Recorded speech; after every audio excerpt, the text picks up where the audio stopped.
What's up, everybody? Welcome to the CanesInSight Daily Podcast, powered by Anajar and Levine Accident Attorneys.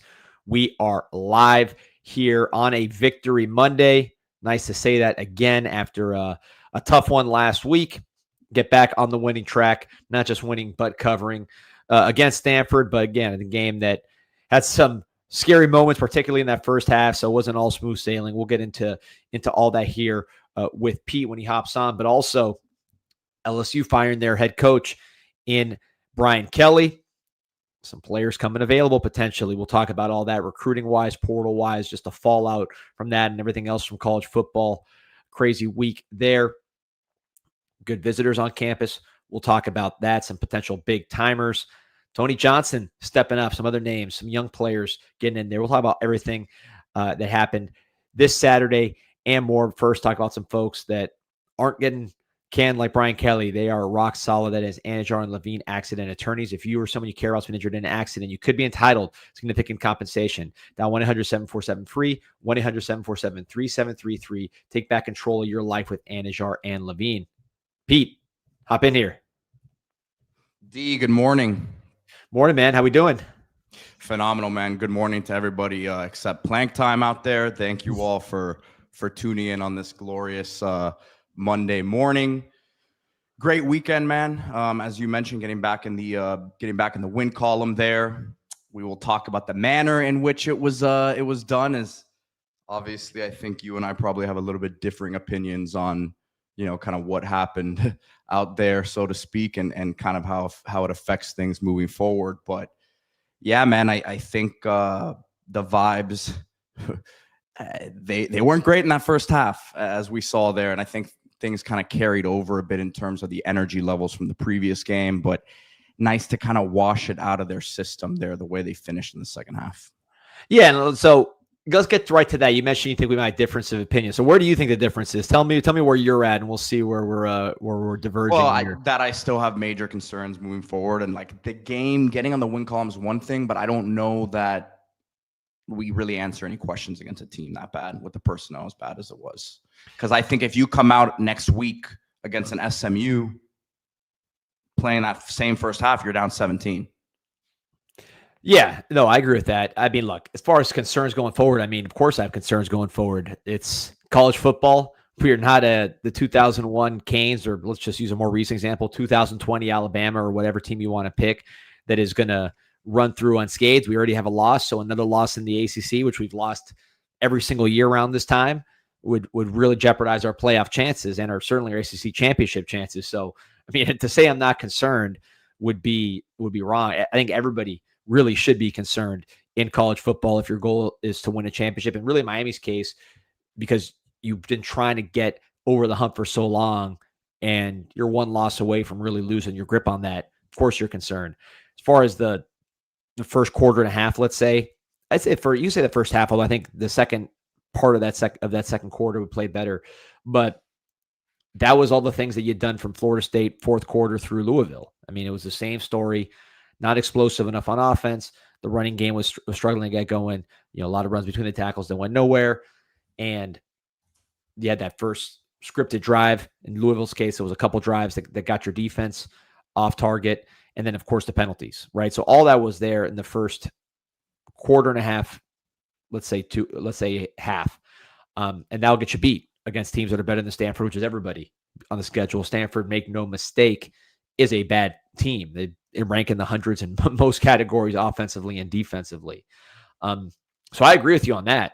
What I'm feeling good about is, number one, you responded to that half with an excellent half that allowed you to cover a 30-point spread, which is not easy to do against a conference opponent.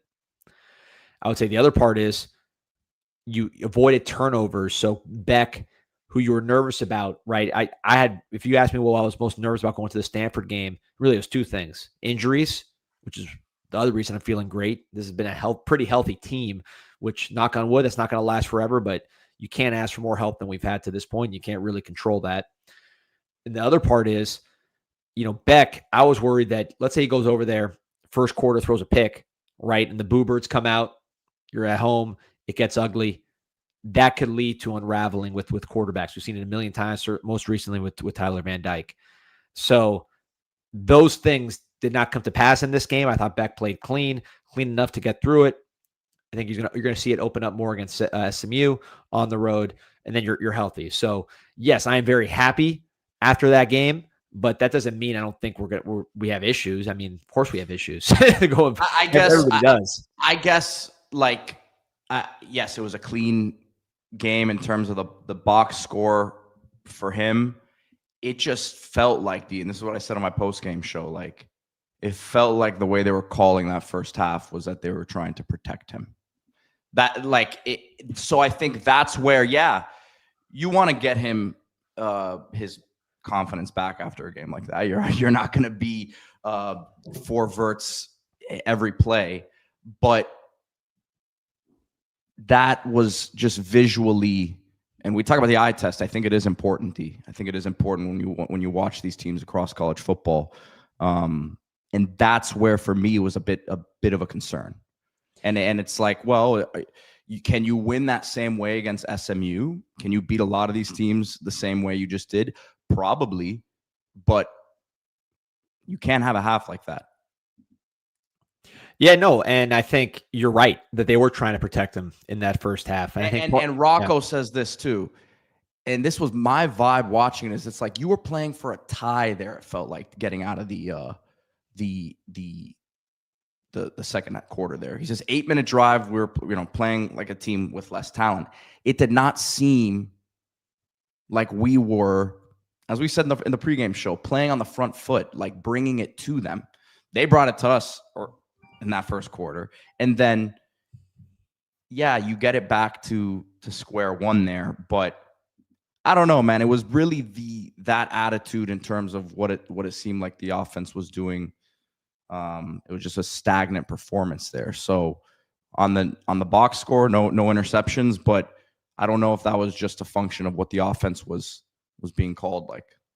No, I think it was. I mean, again, I think there was a concern of exactly what I described, right? Where he throws a pick early and everything kind of turns against them and it can go sideways. I think they were very cautious to avoid that. Were they overly cautious? You only score 7 points and a half. That's not against a team like Stanford that's really bad on defense. That's not exactly good football. Now, I think when you watch Beck in the second half, I thought when given opportunities, he played very well. What I'd like to see is, now that you're past this, right? I can understand the reasoning of why you did it this way early, even though I don't think it was a total success because, like you talked about 7 points in the first half. That's not, even if you're being conservative against Stanford, that's not a good number at all. Penalties had something to do with that as well, which cleaned up later.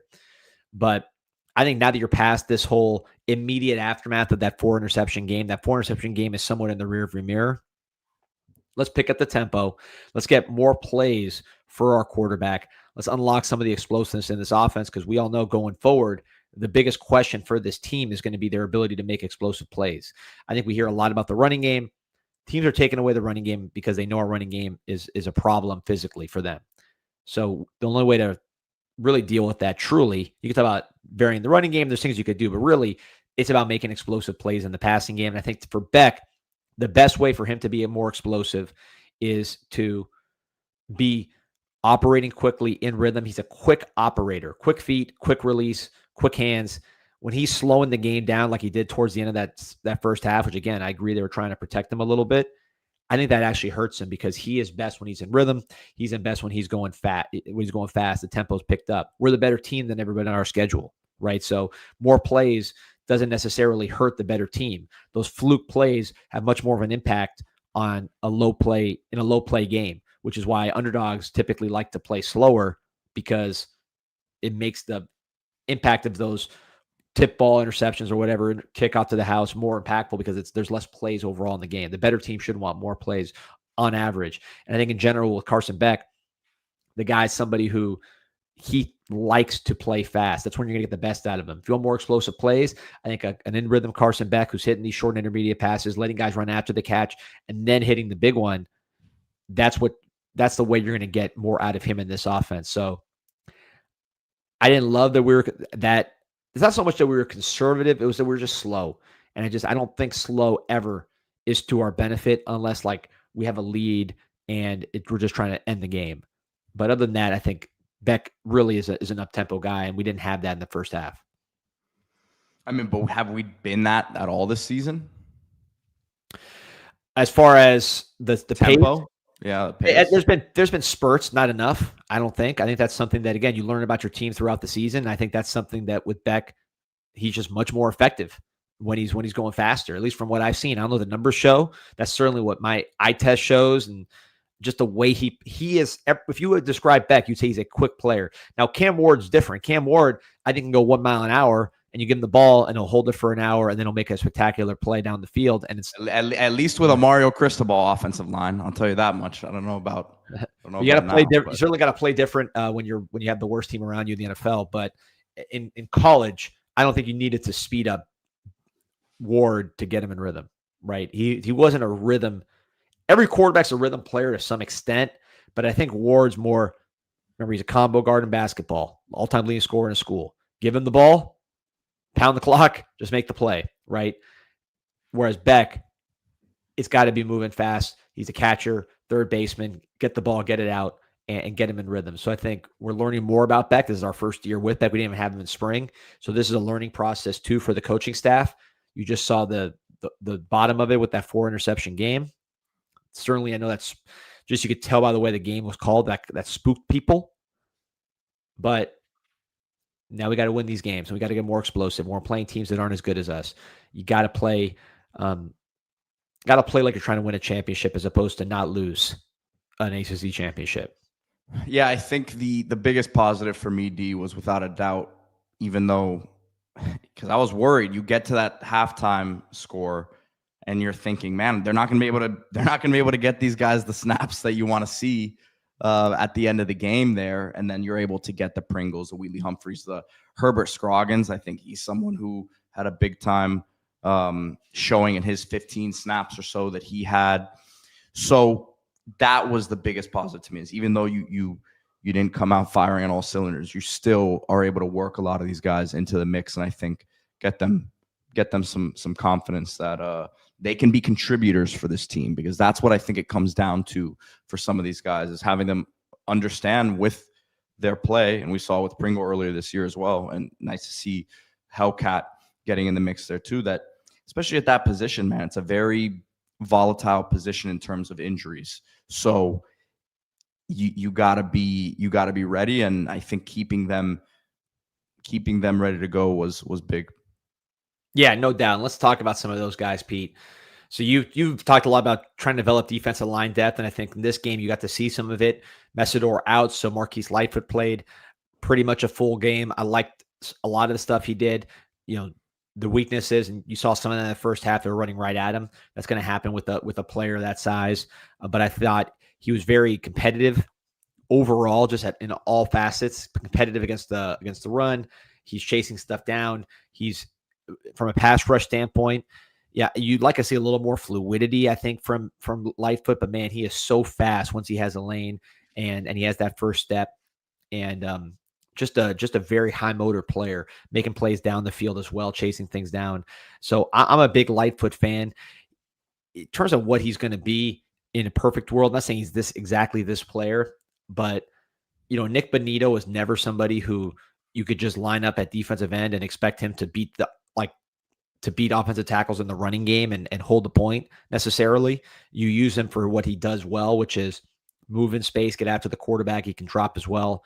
So I think in terms of not necessarily he's going to be this guy, but in terms of what type of player you want to use him as, I think a Nick Bonito, who, you know, we watched in high school. He's almost like a linebacker in high school, basketball player, developed into one of the best defensive linemen, I guess, edge players. I don't know what you'd even classify him as in the NFL. Just signed a huge contract. Another Cuban player. It's a golden age of Cuban football players that we're living. Shout out to my boy Vince Benito, man. That's your guy. So Lightfoot played well, I thought. Ronaldo Blunt played particularly well. His power, his motor, his athleticism stood out. I think with Blunt and Lightfoot, both of them, I'd say the weakness you'd say is they don't have that necessarily that just like natural pass rush finesse that you see with some guys where they just have a knack for just kind of bending and being fluid with it and just have the natural pass rush feel. I think where their strength is and why I like them so much both as players is they're tall, they're explosive, they have power for their size, Blunt being much bigger, so he has more power, and their motor runs hot. They're physical guys. They're nasty guys. They got a little edge to them. So when you had those 5-star traits and you put it with the motor and the just every snap competitiveness and toughness, you're going to have a lot of good plays. They may not all be just beating the guy off the snap and getting a sack, but chasing guys down, causing disruption, hustle. You saw a lot of that from Lightfoot on the pick to Wesley Bassane, just closing the distance in a second, Blunt with the 2 tackles for loss. So both those guys, I'm happy with the direction they're going. Glad they got to play more.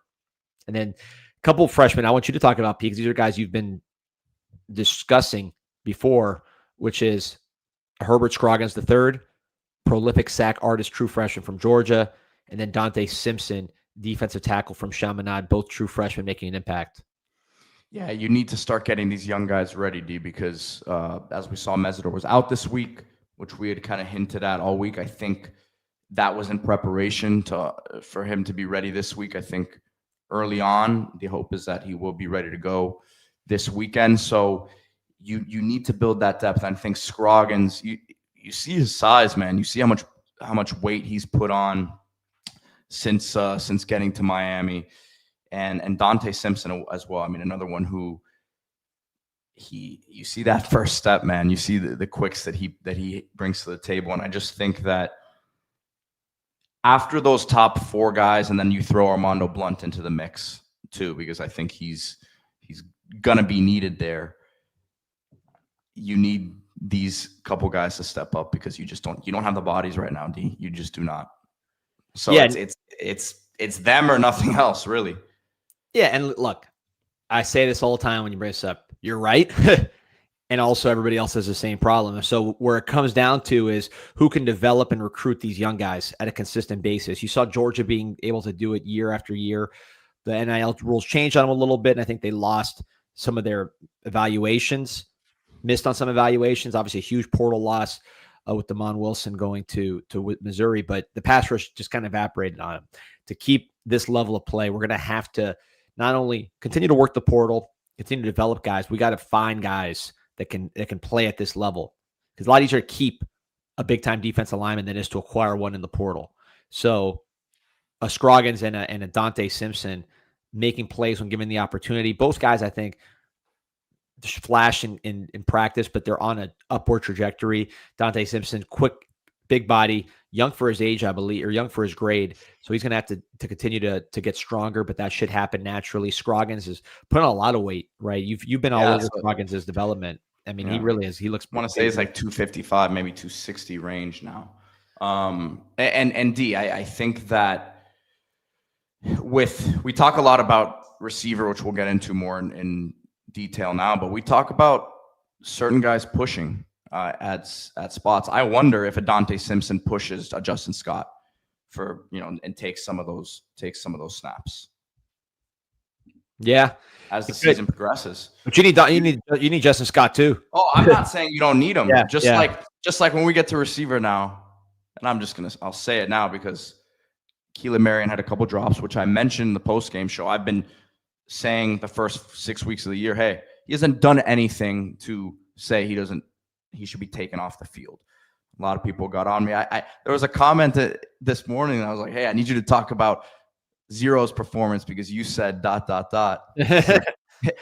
It's like people are rooting for the kid to drop the ball or whatever.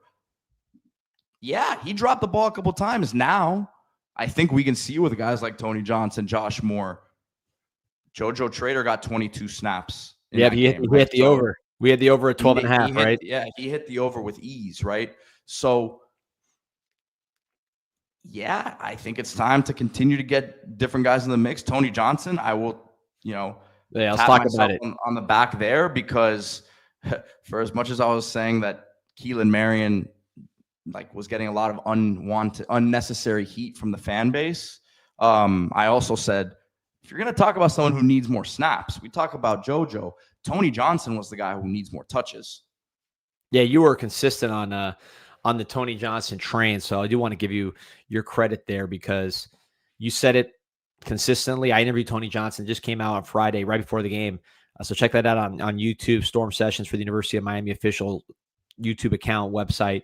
They got the Tony Johnson interview. Great young man. I mean, characters off the charts. But you've been saying, hey, we're talking about all these other young guys. What about Tony Johnson? I think what you saw here in this game was that you're trying to get more explosive and make bigger plays. Tony Johnson is not just your 8-yard slot receiver, right? Just target monster kind of guy that you already have Tony for that role. He can make, kind of like Tony, not as explosive, obviously, but he can also make plays down the field after the catch. He can do more from a chunk play standpoint than maybe we gave him credit for, particularly in the ACC, where you're not dealing with the best defensive backs in the world. He's a guy that was a sprinter up in Ocala, basketball player, great athlete, but also a walk-on who really earned his stripes. Averaging right now 25 yards a catch. Now, he only averaged 9.4 yards a catch, different offense. But I think in this particular offense, with all the other guys you got to worry about, maybe he does take on that more explosive play role as an older player who can find those holes in the defense. I'm very impressed with his particular run after catch on that first catch. Now, Stanford's terrible against the pass, so let's not get it too confused. I see you laughing. What's going on? The Marion hate is just it's baffling to me, D, because people keep talking about how much money the kid's making and all that. He was the number one portal receiver in the spring at that time. Like DZ Din says, should have given Marion's money to Horton. First of all, as I've said, Isaiah Horton's situation was not a money thing. He wanted to play with Ty Simpson, which I have to say looks like a pretty darn good decision from his point of view right now. I'm not saying that playing with Beck would have been a bad thing for him, but that was a pretty good decision for him, I would say. Being completely unbiased here. And you needed a receiver in the spring portal. What did you want them to do? What are they supposed to do, D? If they whiff on a receiver, then what do you say? Oh, well, they didn't get anyone. Yeah, I think what you see in terms of the transfer portal receivers in general, not having the quarterback locked up a little earlier did hurt your ability in the first transfer window, which had more receivers available, to your point, Pete, which is that, you can't compare the second window receiver wise to the first window receiver wise. Yeah, I agree. I think they're taking it's two things. I think they are being too harsh on Marion. At the same time, can we allow Marion to play a role that allows all of his strengths to flourish, as opposed to wanting him to do things that maybe he's not as good at because it's not being done by others, right? So Tony Johnson, I think, for comparing him to Marion, probably sharper route runner, right? Maybe just more of a pure receiver in that element. Whereas Marion, guys miss with the ball after, can make guys miss yards after catch for sure. Whereas with Marion, I think he has ability with the ball in his hands that is different than some others on the team. And you got to figure out ways to capitalize on that, especially as you need to make explosive plays. So maybe the shift is Tony Johnson becomes more of that third receiver, and then Marion really becomes, and he's going to still play receiver, obviously, but the focus with him is how can we scheme him up to make explosive plays, because that is clearly the biggest weakness. You're just sizing up the Miami Hurricanes right now. The biggest weakness the Miami Hurricanes have is that their inability to make explosive plays. We all can see that. So can he give you some of that in a role that is more specialized, where Tony Johnson becomes more of your third option receiver? Josh Moore also. I mean, you see what he continues to do when he gets the opportunity. It pops off the screen with him, right? You just see, man, this is a big guy moving with the ball in his hands every time he gets it. And the word I kept using with him before the season, which I think is what has kind of shown to be the case at this point, is flash player. His flash will be special. And that's what we're talking about with it popping off the screen. Serious mismatch issue. And obviously he beat the doghouse allegations this week. Yeah. No, he did. I mean, those guys played. Even JoJo didn't get the ball, but he was on the field. You don't put someone on the field just to model, the uniform. If the ball would have found its way to him, we'd be having a different conversation. But Josh Moore was the one that made plays. I thought the strides on one of those where he got going a little bit. You could see he's not a lumbering big guy. I love that they called the fade to him. It didn't work, but I love the call. I heard that Frank Reich, someone said that Frank Reich was unhappy about some of the play calling there to cover the spread and to score that last touchdown, but I personally loved it. I mean, like, why do we care about Frank Reich? Like, who cares? Like, I couldn't believe I saw that. That was on a Miami Hurricane message board. Obviously, an older gentleman, an older Canes fan, I'm assuming, based on the comments and the way he was talking. But who cares about Frank Reich being sad that we scored that last touchdown? I am glad that Mario ran it up, got his young players playing. Those guys work hard in practice. Those guys deserve a chance to play for real and not just kneel the ball or half-heartedly block while we run a play that's meant to just run out the clock. You get your backups in, try to score. Don't bust out trick plays, but execute the offense and give them meaningful reps, which is what they did. Didn't work out, but I love that they threw that fade to Josh Moore with Emory Williams. That'll eventually hit maybe this week. But yeah, Josh Moore, to me, what jumped out to me was the flash of speed when he caught the ball. Yeah, agreed. He especially at the size too, right? Like he once he gets going, he's a freight train. Trigger says the play they schemed for JoJo ended up being a false start. Seems JoJo was running in motion to catch a quick screen, but unfortunately it was a flag. It's a long season, right? So the key for JoJo, continue to practice well and continue to get on the field. Because when you get on the field, you have a chance to make plays, right? So the first step is practicing well and doing the things off the field to get you on the field. Then it's getting on the field and making a play. The play didn't come his way in this game, but if he's still getting 22 snaps, 30 snaps a game, the ball will find him, whether it's on a deep ball like it was against Iowa State, where he's able to make a play after the catch and score a touchdown, whether it's just getting him going with screens. I think you could see that when the game flow gets you there, and he can do things in that part of the game. But ultimately, this was a step forward for JoJo because he is on the field. And when he's on the field, he's got a chance. He's got to keep on doing the things off the field. They're going to allow him to be on the field. And then the ball will find him. And look, once he makes that explosive play and kind of breaks the seal, all bets are off. He might start getting more and more targets, and the confidence might change, and the whole dynamic might change. The first step's getting on the field, and at least we got that part of it taken care of here against Stanford. Also asking about Ray, and look, I'll say this: there's certain guys that if you are not seeing them now, I can only speculate. This is not information. But if guys are not on the injury report and they're not, they're not playing to this point of the season, maybe played 1 game, 2 games, I'll throw Malik Bryan in the same boat. You can pretty much assume that there's a plan for them to redshirt and enter the portal. I'm purely speculating, D. But that if they're not on an injury report and they aren't playing to this point, then I have to believe there's a plan for them. Yeah. I also don't have information on that, but that doesn't surprise me. So, that would not. I'm not pushing back. I don't know the answer to that. I honestly don't.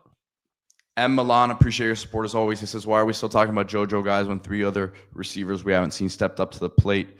Hey, I'll say this. We have reason to talk about JoJo this week. He played 22 snaps. So there is obviously still hope at the end, light at the end of the tunnel for him. If he's out there, and again, like you said, now string a couple good weeks together.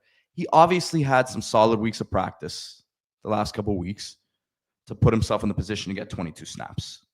Yes, the game was to a certain point that you were working guys in there, but even before it got out of hand, he was in the mix. Can you string another good week of practice together? Can you keep your head down and work, as M. Milan said, man, I still didn't get the ball last week, but I know my opportunity's coming, right? So that to me is where JoJo, if he continues to stack these good weeks on top of each other, that ball will eventually come his way. Yeah, or maybe we're Josh Moore. Who knows?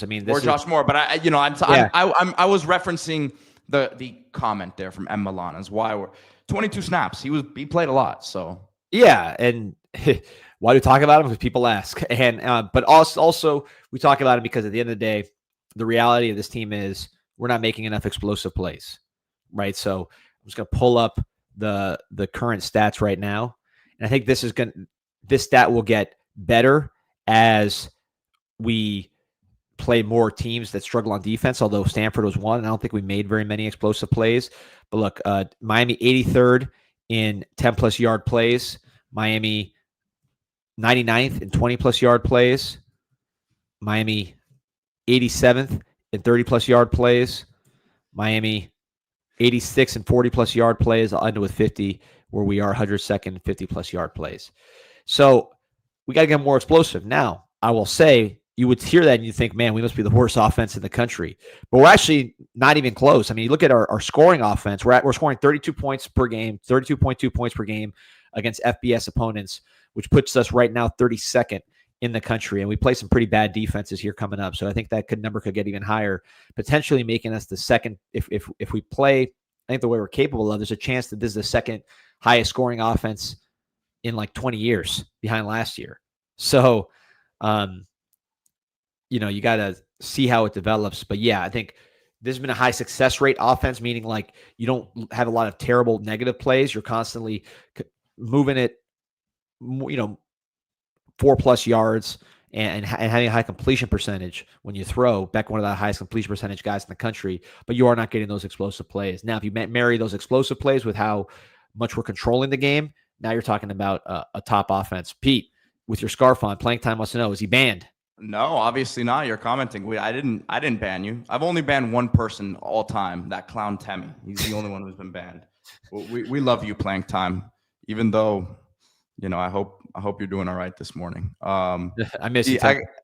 I gotta pull this comment up. I'm sorry. There's a couple comments here in regards to JoJo. Greatness 305Q says, come on, y'all know he's doing good in practice. He was just suspended. That's why he wasn't in the game. Mario got y'all scared to tell the truth. First of all, definitely not. I say whatever I want here.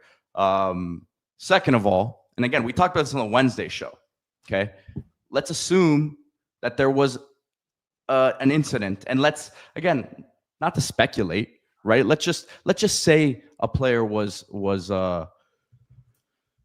in an incident, right, that caused them to miss a game. That's not the reason he doesn't play for 4 weeks. There's injuries, there's bad practices. I can tell you the consistency was not there. And that's not, like, the coaches have said that themselves, right? So this is not anything to do with covering up some conspiracy theory. He just missed a week. Wasn't at the stadium, right, for 1 week. And he was back, so. Plank Time says super chats are getting denied. We would never deny a super chat. That's a technical issue. I definitely did not. Yeah, I hope that's not the case. I got to talk to YouTube about that. If that's anyone else having that problem, let us know. That's weird. This whole, I love this. Everyone knows. I could promise you, this is like Nick Isaac said. Everybody knows what the suspension was. No need to hide the information. Here's what I'll say, Nick. People don't know what they think they know. Yeah. Ever. And I tell you this because I know. So I promise you, people might have 1/4 of the story and think they have 100% of the story. And that's why I don't give light to it, because people who have, like, again, 1/4 of the story think they had the story, and they're wrong. And I can promise you they're wrong. I can't tell you how many times I laugh at so-called insiders that think they got the story, and they got a 20% of it, and 80% of it is complete opposite of what is true. So I would say use your common sense. Look, were there issues besides football that caused him to not play as much as he could? I mean, I'll let you guys figure it out. The idea that he was just completely blackballed, he played in some of these games. He played last week. He played this week. Like, he's in the game. You don't get in the game if you're suspended for the game. He was injured. There was legitimate injury issue, which I would say if you ask me the biggest issues here, number one was the injury during camp, which is why we didn't, if you go, people say I was hyping JoJo all summer or all off season. Certainly in spring, I was hyping him because he was projected to be one of the biggest parts of the team, according to anybody involved in the team and anyone watching practice and the players. In the camp, we didn't hype him at all because he wasn't playing. He was hurt. So who do we hype in the camp every single show? Well, and here's the devil's advocate on the situation too, D. If we were to come out and say, well, this happened, that happened, people would be telling us we're carrying the weight for the staff, coming out there and saying this kid's a not a good kid, trying and trying to put the narrative in one direction, which we have not done whatsoever either. So for us, it's like a lose-lose situation talking about it. But again, like when I see a comment like that, first of all, it's just not true. Like in terms of, I will say whatever I want. Obviously, I've always been that way. But in terms of this situation, that has had more of a minimal effect on things than people I think really understand. 100%. Lord Baconton, appreciate you as always, the noble Lord Baconton. Hear ye. So yeah, I mean, look, bottom line is I want JoJo to succeed for a million reasons. Number one, because I think the guy's extremely talented. I've seen what he can do. I saw what he could do in spring. Number two, we need explosive plays. And he's probably the guy most capable of giving us those explosive plays when he's right. We talk about a lot because we get asked about a lot. It's a lot of controversy there. I would say the fact that he is playing and that he is healthy now are two very good things. And it's a long season. We have 5 more regular season games, hopefully an ACC championship after that, hopefully a playoff after that. So plenty of time for him to get going and show what we saw in spring, but have yet to see really consistently since then for a variety of reasons. Shout out to George Blissett, Grandpa. So more on these young guys, Pete. I want to finish here. Here's what Greatness says. Come on, from Miami. We all know what's going on. You tell me what's going on, my friend. By the way, I appreciate you. I see you in the comments all the time. You get some good stuff in here, Greatness. But I mean, what's going on? I mean, I see. I don't know if it's South Florida receivers getting held down because I see Malachi Toney being the star of the world. I don't know what it would be, really. I don't know what the difference is between Malachi Toney and JoJo Trader, other than Malachi Toney's been healthy, number one, and Malachi Toney's just been significantly more consistent. Other than that, I'm not sure what the difference would be between JoJo Trader and Malachi Toney. Would it be the programs that they're from? I mean, JoJo Trader originally from Central. Ruben Bain's the top defensive player in the country. And played since he was a true freshman. I guess if it's a Chaminade issue, I sure think that Jeremiah Smith would be playing quite a bit if he was here. I don't think that people would be holding his Chaminade high school against. Not that they wouldn't anyways. Dante Simpson playing quite a bit from Chaminade. So again, I don't know what the issue would be locally that's causing these problems. I don't think there is one. I think it's a matter of injury and then inconsistency since the return from injury, right? And, was there other stuff? There's a lot of other stuff that goes on that people don't hear about. It just that's part of having a college football program. But he's on the field, and the fact he's on the field is going to allow him potentially to make more plays. And once he makes more plays, I think with a guy like JoJo, the momentum will pick up, and he'll start. The confidence will build in him. His own confidence will build. I think he's a guy that's just got to see some success, kind of like a Jordan Lyles. So we'll talk about more, because we're talking here in this segment about players from that have not played a lot. JoJo, with the Jordan Lyles, I think it was huge for him to get that run towards the end of the game to show people, first of all, the explosiveness and talent he has, but then also just for him to see, all right, I can make these plays. Yeah, I think, it was probably a very tough stretch mentally for him. We've said this before. This is a guy who was the starting running back. He took the first snap of the season against Notre Dame. So obviously coming out of that second scrimmage, the word was he looked fantastic, got banged up in that game. And then, sort of got Wally Pipp there for a minute because Marty Brown and obviously Fletcher had been so consistent. But over the past few weeks, you see the need for that juice that he brings, just that extra burst, really, that we saw on the touchdown run. And like you said, I think confidence-wise should really just remind him, hey, I was the starter for a reason. And I say that not in a way of like there's an issue in the running back room, but remind yourself why you were that guy. And then, after a tough few weeks, he didn't really get it going in his opportunities in the previous weeks here. the doubt starts to creep in. I'm sure there's frustrations. So I think that terminology that you use in terms of, the basketball kind of getting hot there was a good one with him. Yeah, seeing the ball go through the hoop there, I think it was big. Remember, another guy, injuries. Lyle, you can't separate the injuries. Lofton, you can't separate. These guys are dealing with injuries that set them back, and now Jordan Lyle is 100% healthy. But I mean, again, these are things that set them back that they have to overcome. That's not an excuse. Meaning, like, hey, they got injured for a few weeks, they're done. We've seen CJ Daniels get serious offseason foot surgery and come back rolling, but I think that's part of the explanation. Jordan Lyle, hard worker, very motivated player. I'm not actually that worried about his mental. I just think I'm just happy for him that he was able to have success. Lord Bacon, it says, Steve Kim said weeks ago, wear down the defense and run Lyle in the second half. Certainly, that was the formula last year at times. USF jumped foremost among them, and then formula on Saturday. I want to talk about this guy, Pete, your boy. Hit him with the slogan. Once he popped, the fun don't stop, man. Gerard Pringle. Yeah, I want to see him run the ball more. I mean, he's another one that had a little injury. He was in a sling a couple weeks ago. Obviously, he's fine now. But man, it's funny. He's a one-cut runner. His running style is not that much different than a Mark Fletcher in terms of just getting upfield. The difference is, of course, with Pringle, he's that 10-6 kind of guy. So he is a one-cut runner to explode, right, and make those huge plays. So tougher than you would think with his size. He can catch the ball. He was a punt returner, so he has some space ability on top of just being really fast. He has quickness to him as well. I would love to see more. You need more explosive plays. I'd love to see more Gerard Pringle in some form or fashion now that he's healthy. I gotta say, D, I know that the vibes are back good because we're at 1,300 live here. The numbers were a little down last week, man. I think people had a week-long hangover about the Canes after the Louisville loss. So even though it was not the energy you wanted to see coming out, the way they finished it, I think it's coming true here with the live viewers. So this is the strangest question I ever received, but I want to bring it up, Pete, while we're here. Two choices and a combination. Would you rather have Sean Taylor, Ed Reed, and James Williams, or Malachi Tony with Andre and Santana Moss? Very interesting combination there.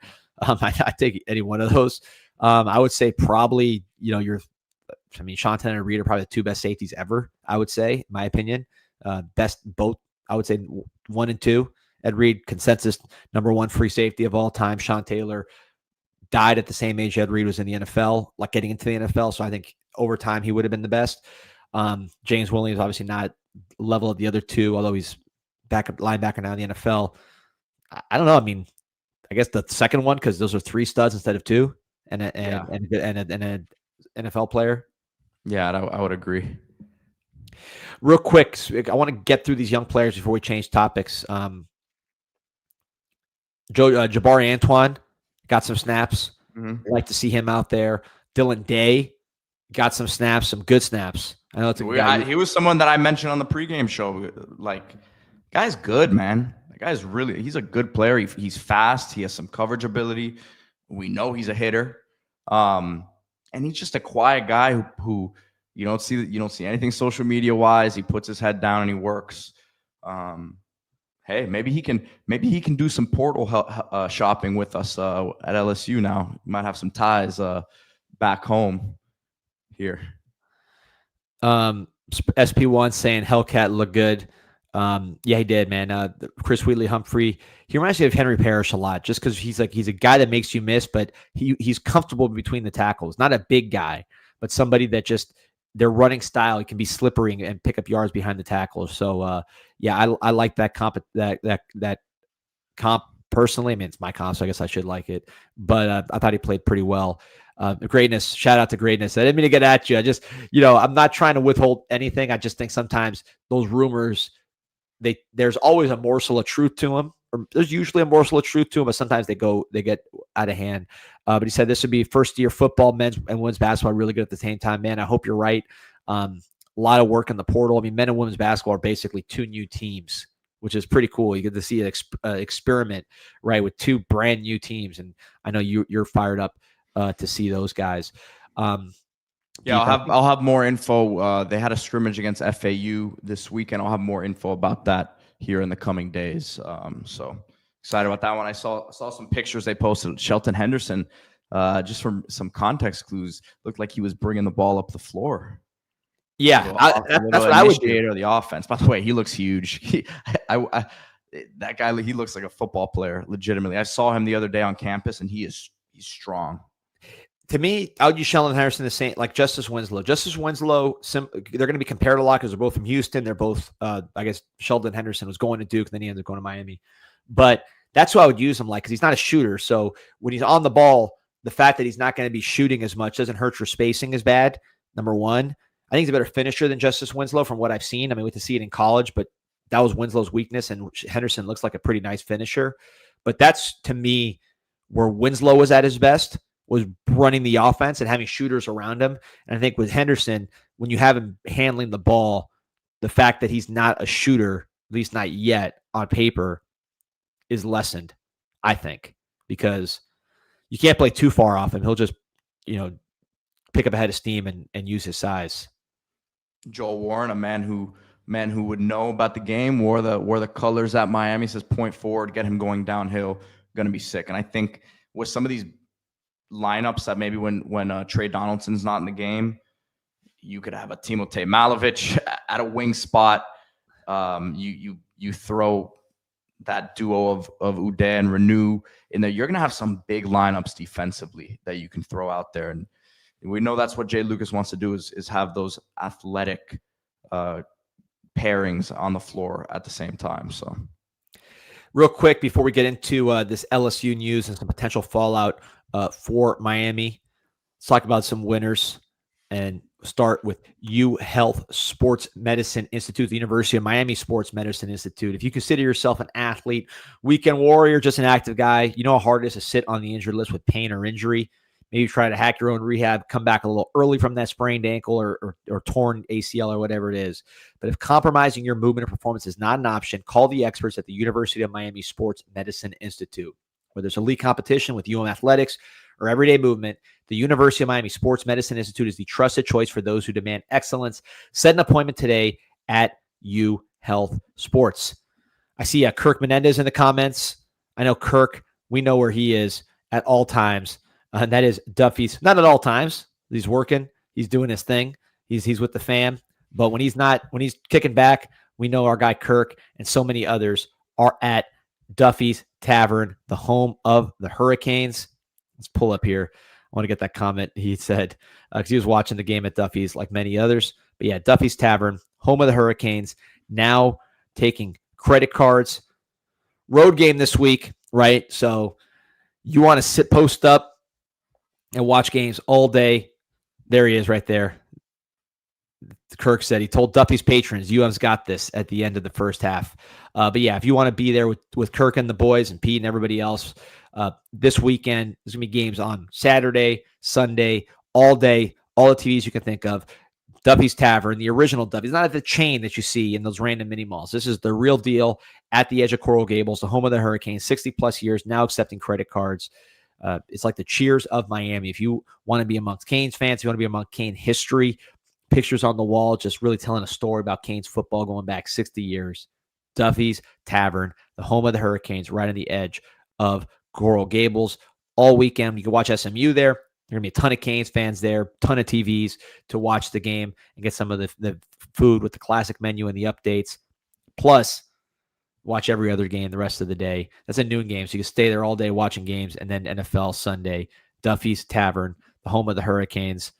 I don't even know how many times you've been there, Pete, in the last month, but I don't know either. Let's go. So, all right, Pete. So let's get into it. LSU, right? They got rid of Brian Kelly, who I used to always call Chip Kelly in Drunken Rants back when I used to drink Beluga vodka. But Brian Kelly is now unemployed, collecting a hefty buyout. We'll see the exact terms. I know he has to get another job, kind of like James Franklin. So that buyout will be reduced when he gets another job. But he's gone. LSU in flux. I'm sure they're going to hire a good coach. But in the meantime, you know what everybody's going to do. If you're a rival fan or fan of, like in our case, the fan of the Hurricanes, boom. They're going to check out this list right here. Lamar Brown, A tremendous prospect, an elite prospect. Some of the Miami's put a lot of effort into recruiting. Texas A&M also in the mix there. Baton Rouge native. He posted a tweet kind of shouting out Brian Kelly, like the first guy that believed in him. So obviously he likes Brian Kelly. At least that's what he presented publicly, and I have no reason to doubt that. Deuce Gerald, someone the Miami recruited previously from Georgia, another defensive lineman, big guy, D-tackle. DeAnthony Lafayette, we're going to talk about in a second because I know that's someone you've posted about in the works and we've talked about. 3-star on 247, but certainly not a 3-star on the way he's being recruited and the way he's evaluated by Miami. But I want to start with this name, Pete Trenton Henderson, 5-star. We haven't talked about a ton from the Panhandle, Pensacola, big, talented defensive end who you think Miami's going to try to make a run at. Yeah, I mean the early word I get is that it's a player that Miami would be very interested in, making a run at here. Look, I couldn't really find anything in terms of prior visits over the past couple years or anything like that. But you look at who his final three was. It was LSU, it was Florida, and it was Texas. So we know the situation at Florida's in flux. Texas looks like a moving target there with Sark's interest in the NFL. And this is a kid from Pensacola. So Miami has had, success in Alabama, Pensacola. Is there anyone from the team from Pensacola right now? I know Pensacola's in Florida, obviously, but I'm talking about up that way. I don't think so. It's a good question. But it's an area that Miami would love to be involved in, right? Like they're not saying, oh, that's Florida State territory, that's Georgia territory, that's SEC Bama territory. They're not looking at it that way. This is a monster, and Miami would love to add DeAnthony Lafayette, but this is one of those guys, a 5-star talent that you take no matter what. It jumps right to the top of the board if you can get involved there, get him and this is where Jason Taylor pays dividends, right? You may not have a great relationship with a kid to this point, right? You have been recruiting him heavily. You don't have any sort of relationship, but when the recruitment is wide open now, it could be in a situation like this, a call from a Jason Taylor holds a little bit more weight than some position coach who doesn't have the same cachet, right? And there may not be that relationship there either. But I think that, again, like I said, nothing concrete in terms of Miami's contact here yet. But from what I understand, a player that they would love to get in the mix. Yeah, the tools are ridiculous. And you see it here, the athleticism at 6'4". Emory from the Panhandle, yes. Yes, Emory. Yep, that's right. This guy's athleticism is insane. The movement skills, the acceleration, the fluidity, 6'4", 220. It's a joke. There's a reason why he's so highly recruited. Whoever the new coach is at LSU, knows going to be a guy. So maybe they pull a couple of these kids or lock down a couple of these kids down the home stretch because they're such good recruiters. But, man, I think there's going to be an open season on some of these guys. Look at them lining up here wide to cover at corner. Yeah, I mean, this guy's athleticism is stupid. There you see him, and he makes the tackle, targeting probably. But this dude is extreme talent. I think, part of this is, too, if you're one of these guys, you know who Ruben Bain is, right? Ruben Bain is not a secret. And I don't know how casual you are of a college football fan. And a lot of these guys, they don't watch college football every weekend. They're playing football and talking to girls and playing video games. They're not necessarily worried about football like we are, but they know this guy knows who Ruben Bain is, right? Everybody, it's pretty easy to know who that guy is. He's the most famous defensive end in the country. So that's definitely a recruiting pool with someone like this that maybe you have even more so now than you did when you started recruiting him. And you just tell him, hey, listen, he's God. You step right in. So Canes Cats is asking why weren't we recruiting him from the jump. I don't know that we weren't recruiting him. Sometimes you can't get traction with guys early on. Remember, he's been a big prospect for a couple of years now. As you mentioned, he said Ivans had him as a 5-star 2 years ago. So that was, remember, still early on in the Mario tenure. We didn't really have great momentum just yet to be able to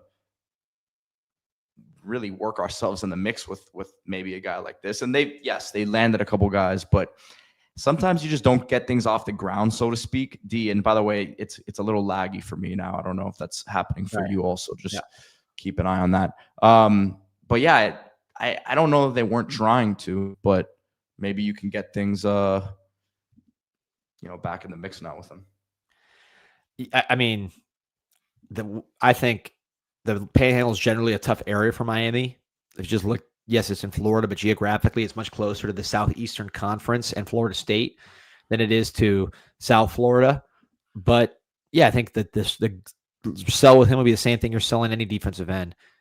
Miami's defensive ends are potentially the best in the country with Bay and Messidor. Certainly, that's not a Miami homer opinion. That's been said by many national analysts, at least in the top 3. Jason Taylor's a Hall of Famer. That's easy to sell. So I think it's more just about selling those things.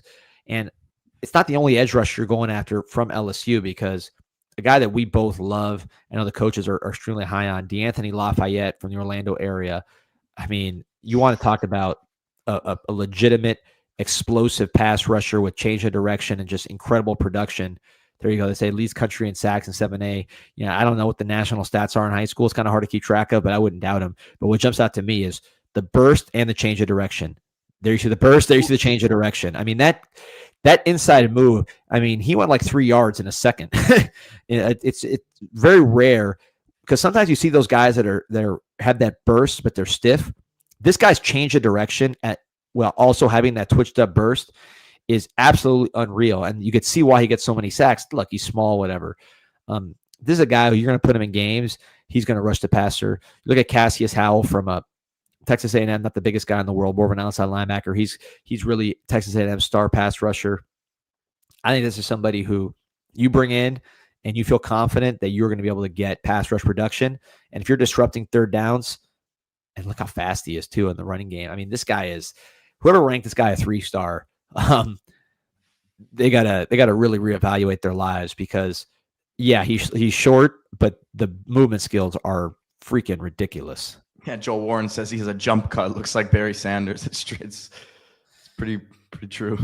Yeah, I mean, there's the power. You see him knock. Because now they're worried about the speed. So he gets him with the power. He's a natural pass rusher, man. I don't see any way. Like, to me, yes, obviously Miami's been recruiting Lafayette. They never stopped.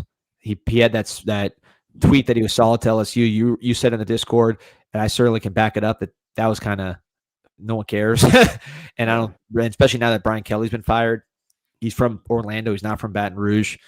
So I think this is a guy that Miami's been putting in work in for a while with good reason. And he is an automatic take for me. I don't care who else is in the class. I just think the unique style that he plays with and the way he can impact where games are won and lost, which is, third down passing, really, and passing in general, you have to get this guy. This guy is By the way, this is a 5-game highlight from this year. This is from September. Man, his change of direction is stupid. I can't think of too many guys that have had this skill set out of high school that I can remember, or at least out of Florida, that had this exact style. Like R. Mason Thomas, would be a comp, somebody who came out of Cardinal Gibbons. Now he's at Oklahoma. He's one of the best pass rushers in the country at Oklahoma, pretty much that size. He has some similarities, but I think this guy's a little more athletic. I'll make a D-Money type comparison here, because it's very lofty. But I'm seeing some Von Miller in the young man. Now, yeah, this is D-Money plus comparison. That's D-Money plus, but if we're gonna go that route, then that's what it looks like. Yeah, he is a super athlete, man. I mean, they're not even touching him. He is just completely dominating. Whatever the stats say, it says he's leading the country in sacks. I have no reason to doubt it. I mean, every play here is in the backfield. This is a long highlight reel for the midseason. I like how he plays the run, too. I mean, he's never going to be a run stopper because of his size. But the guy is active against the run, and he's so fast that, look, you try to run to the sideline on him here. He's like a linebacker. Look at him. Look at him. Yeah. Man, we got to get this guy. We got to get this guy. We got to get one of these LSU dudes. LSU, of course, always going to recruit some studs. But this dude from Orlando, we got 2 guys, really both guys we're talking about from Florida. LSU is doing some work in Florida. I'm going to talk about a couple of Florida guys in a second from the portal class. But man, this is one to keep an eye on, Pete.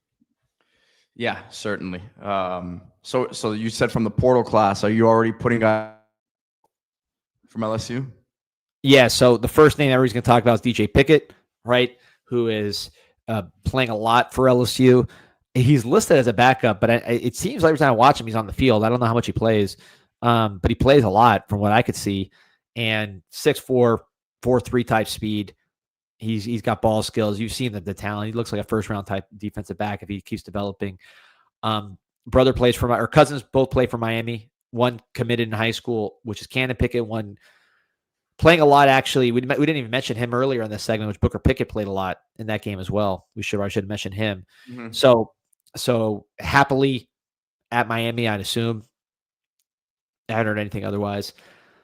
So that's a fit. We obviously recruited him hard. Miami right now, defensive back wise, top 10 in the country. So if you want to sell, hey, we develop our defensive backs, I think right now Miami's top 10 in pass defense, and I don't see that going anywhere.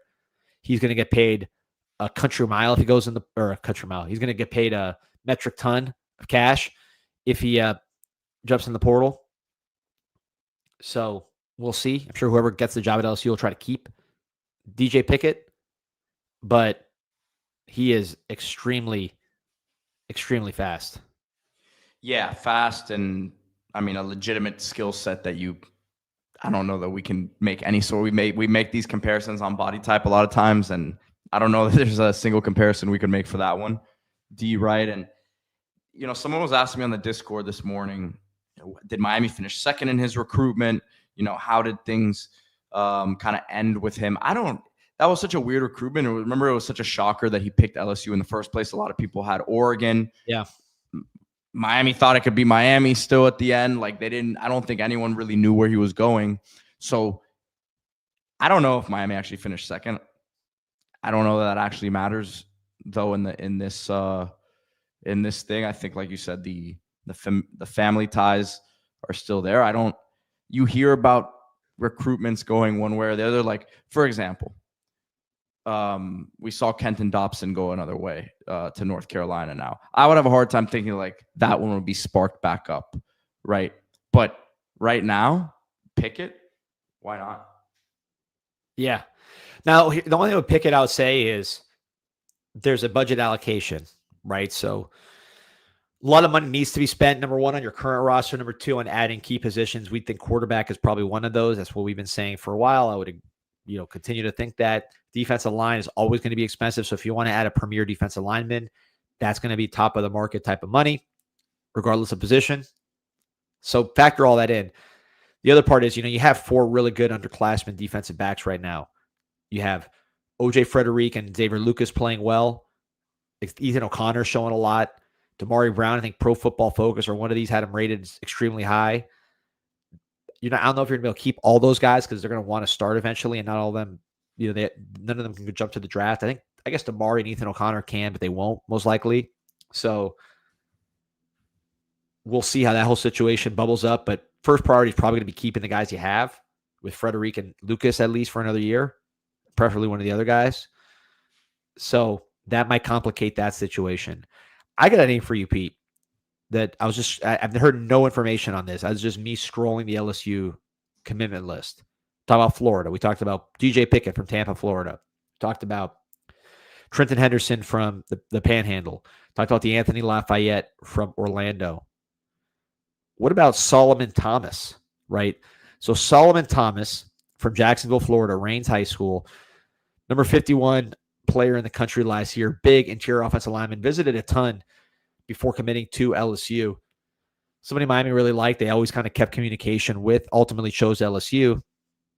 Got hurt, so he hasn't played for an LSU offensive line that has struggled. Nothing bad. I think it's one of those things where he was out, but it's not like he's out for the year. They're working him back. Brian Kelly was just talking about him last week before he got canned. So could that be a situation where Miami says, look, we need guards, right? We're losing Inez Cooper. We're losing some guys. Come here with a chance to compete for the starting job. You already know us. We know you. We know your family. It's easy, it's a continuation of your high school recruitment. This was sort of a false start because you got hurt, but come to Miami. We need you. We can do a lot with you. Same reasons you liked us out of high school. You like us even more now because we're continuing to play good on the offensive line. Obviously, criticism of the offensive line and the running game, but you look at the stats in terms of pass blocking. I mean, this is one of the best offensive lines in the country still. So I think that's still something you could sell to a Solomon Thomas from Jacksonville. So I've not heard any buzz on that, but when I looked through their commitment list this year and last year, that's a name that's in bright colors to me. Yeah, I hadn't thought about that one, but certainly would make sense. They're going to be they're going to have to, this portal thing is going to be so interesting, D, just talking to people around the program. You're going to have 10 days and that's going to be your roster for the next year. You got to get it right. This is a very, and this is what everyone has to deal with. This is obviously not a Miami issue, but that's going to be a fun 10 days. We might have to just run, like, you know how we do the signing day show? We might just do like a marathon every day of the week. That legitimately, I think we should just go live like the entire like Portal Madness, just be live like the entire day, like 6 hours a day. And then both of us will be having to hop off, I'm sure, taking calls and getting info along the way. But yeah, man, I think we're talking a lot about LSU. I think there's some interesting pieces at Florida you can look at on that defensive line that I think would be very intriguing as well. Dallas Wilson, it goes without saying, you know, he's someone that I think Miami would be very interested in. We'll see what happens there. I don't think he's necessarily unhappy in Gainesville. He's had some good success there since he's gotten back from injury. But yeah, man, a lot of targets across the country.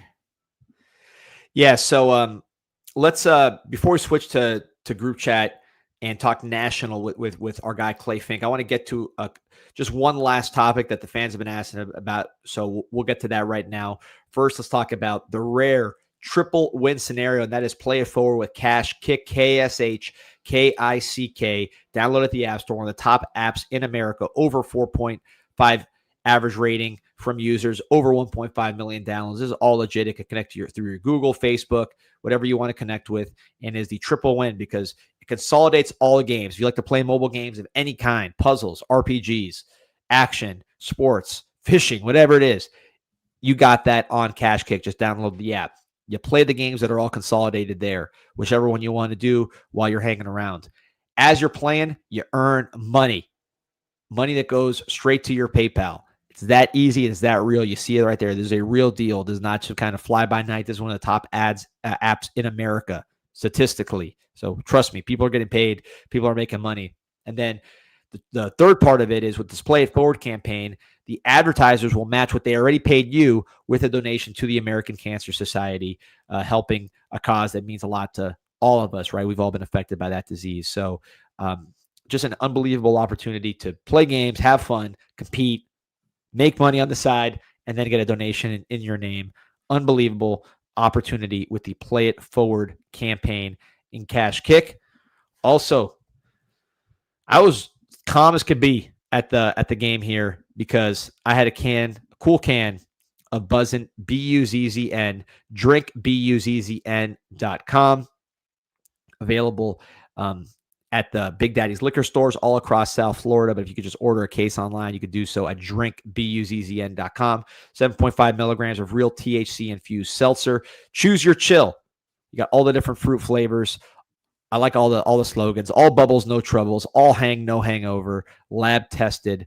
Bubbles with benefits. I got to memorize all these because there's so many good ones here on drinkbuzzn.com. Use code FIRST50 for 50% off. Grab yourself a BUZZN for the SMU game. I see the Fink is already in the chat. So before we switch to group chat, we got a lot to talk about here. I'm looking at the rundown. I'm excited to talk about a lot of this stuff with the Fink. But real quick, Pete, we got a comment that matches a lot of the messages I've received. It was from a G Nice, and he wants to know what's going on with these holding calls against Ruben Bain. Can we talk about it? We should cry for flags, at least complain to the league office, because it is obvious that Ruben Bain gets held every single play, and Tony should have gotten that pass interference call. Tony, I'm not as sure about. That was more 50-50 to me personally, but Ruben Bain, Pete, I mean, he is getting held every single play, and it is bad. Yeah, I don't really know what to say about it, D. That's the game. I don't think we're going to see much of a change. I don't think there's anything for me to add. Really, unfortunately, it's just what it is. Like, that's what you got to expect. Yeah, look, I'll say people ask if Miami's complaining. Miami, I know, will make I'm positive. I haven't confirmed this yet, but I'm positive has made a formal complaint. There's channels for these kind of things. I'll give you an example. When you played USF, right? USF had a play that they would run after extra points to basically slow the game down, get their defense extra rest after a quick score. And they would just fake an injury. And it was a play call. We knew the name of the play call. We knew the whole thing. And we reported that to the league office and said, watch for this. This is what's going to happen. Make sure you guys, I forgot which which league had the rest for that game. But make sure you look for this because this is going to happen. Here's some video of it happening. Don't let it happen to you. Be ready for it.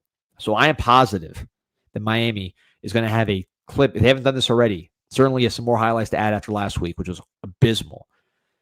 A highlight reel of Ruben Bain getting tackled, grabbed.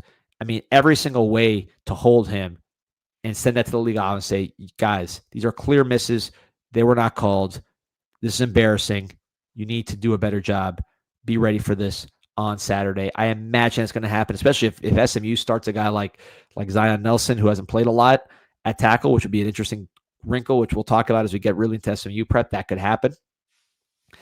They're going to need to. And look, SMU, the way they play with the RPO, like they're not going to necessarily expose their quarterback to a lot of sacks, but we all know Ruben Bain can wreck the game. We saw Penn State against SMU last year, what happened when the pass rush really disrupted their game. Turnovers happened. So you need Ruben Bain to be a factor in this game, and you cannot have him being held like he was.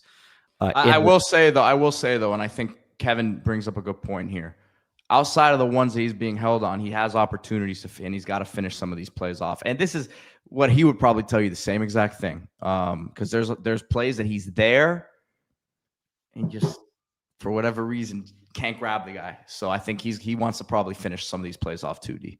No doubt. He's had a couple opportunities. I mean, still dominating, been very, to me, consistent in every single game as far as like impacting the game.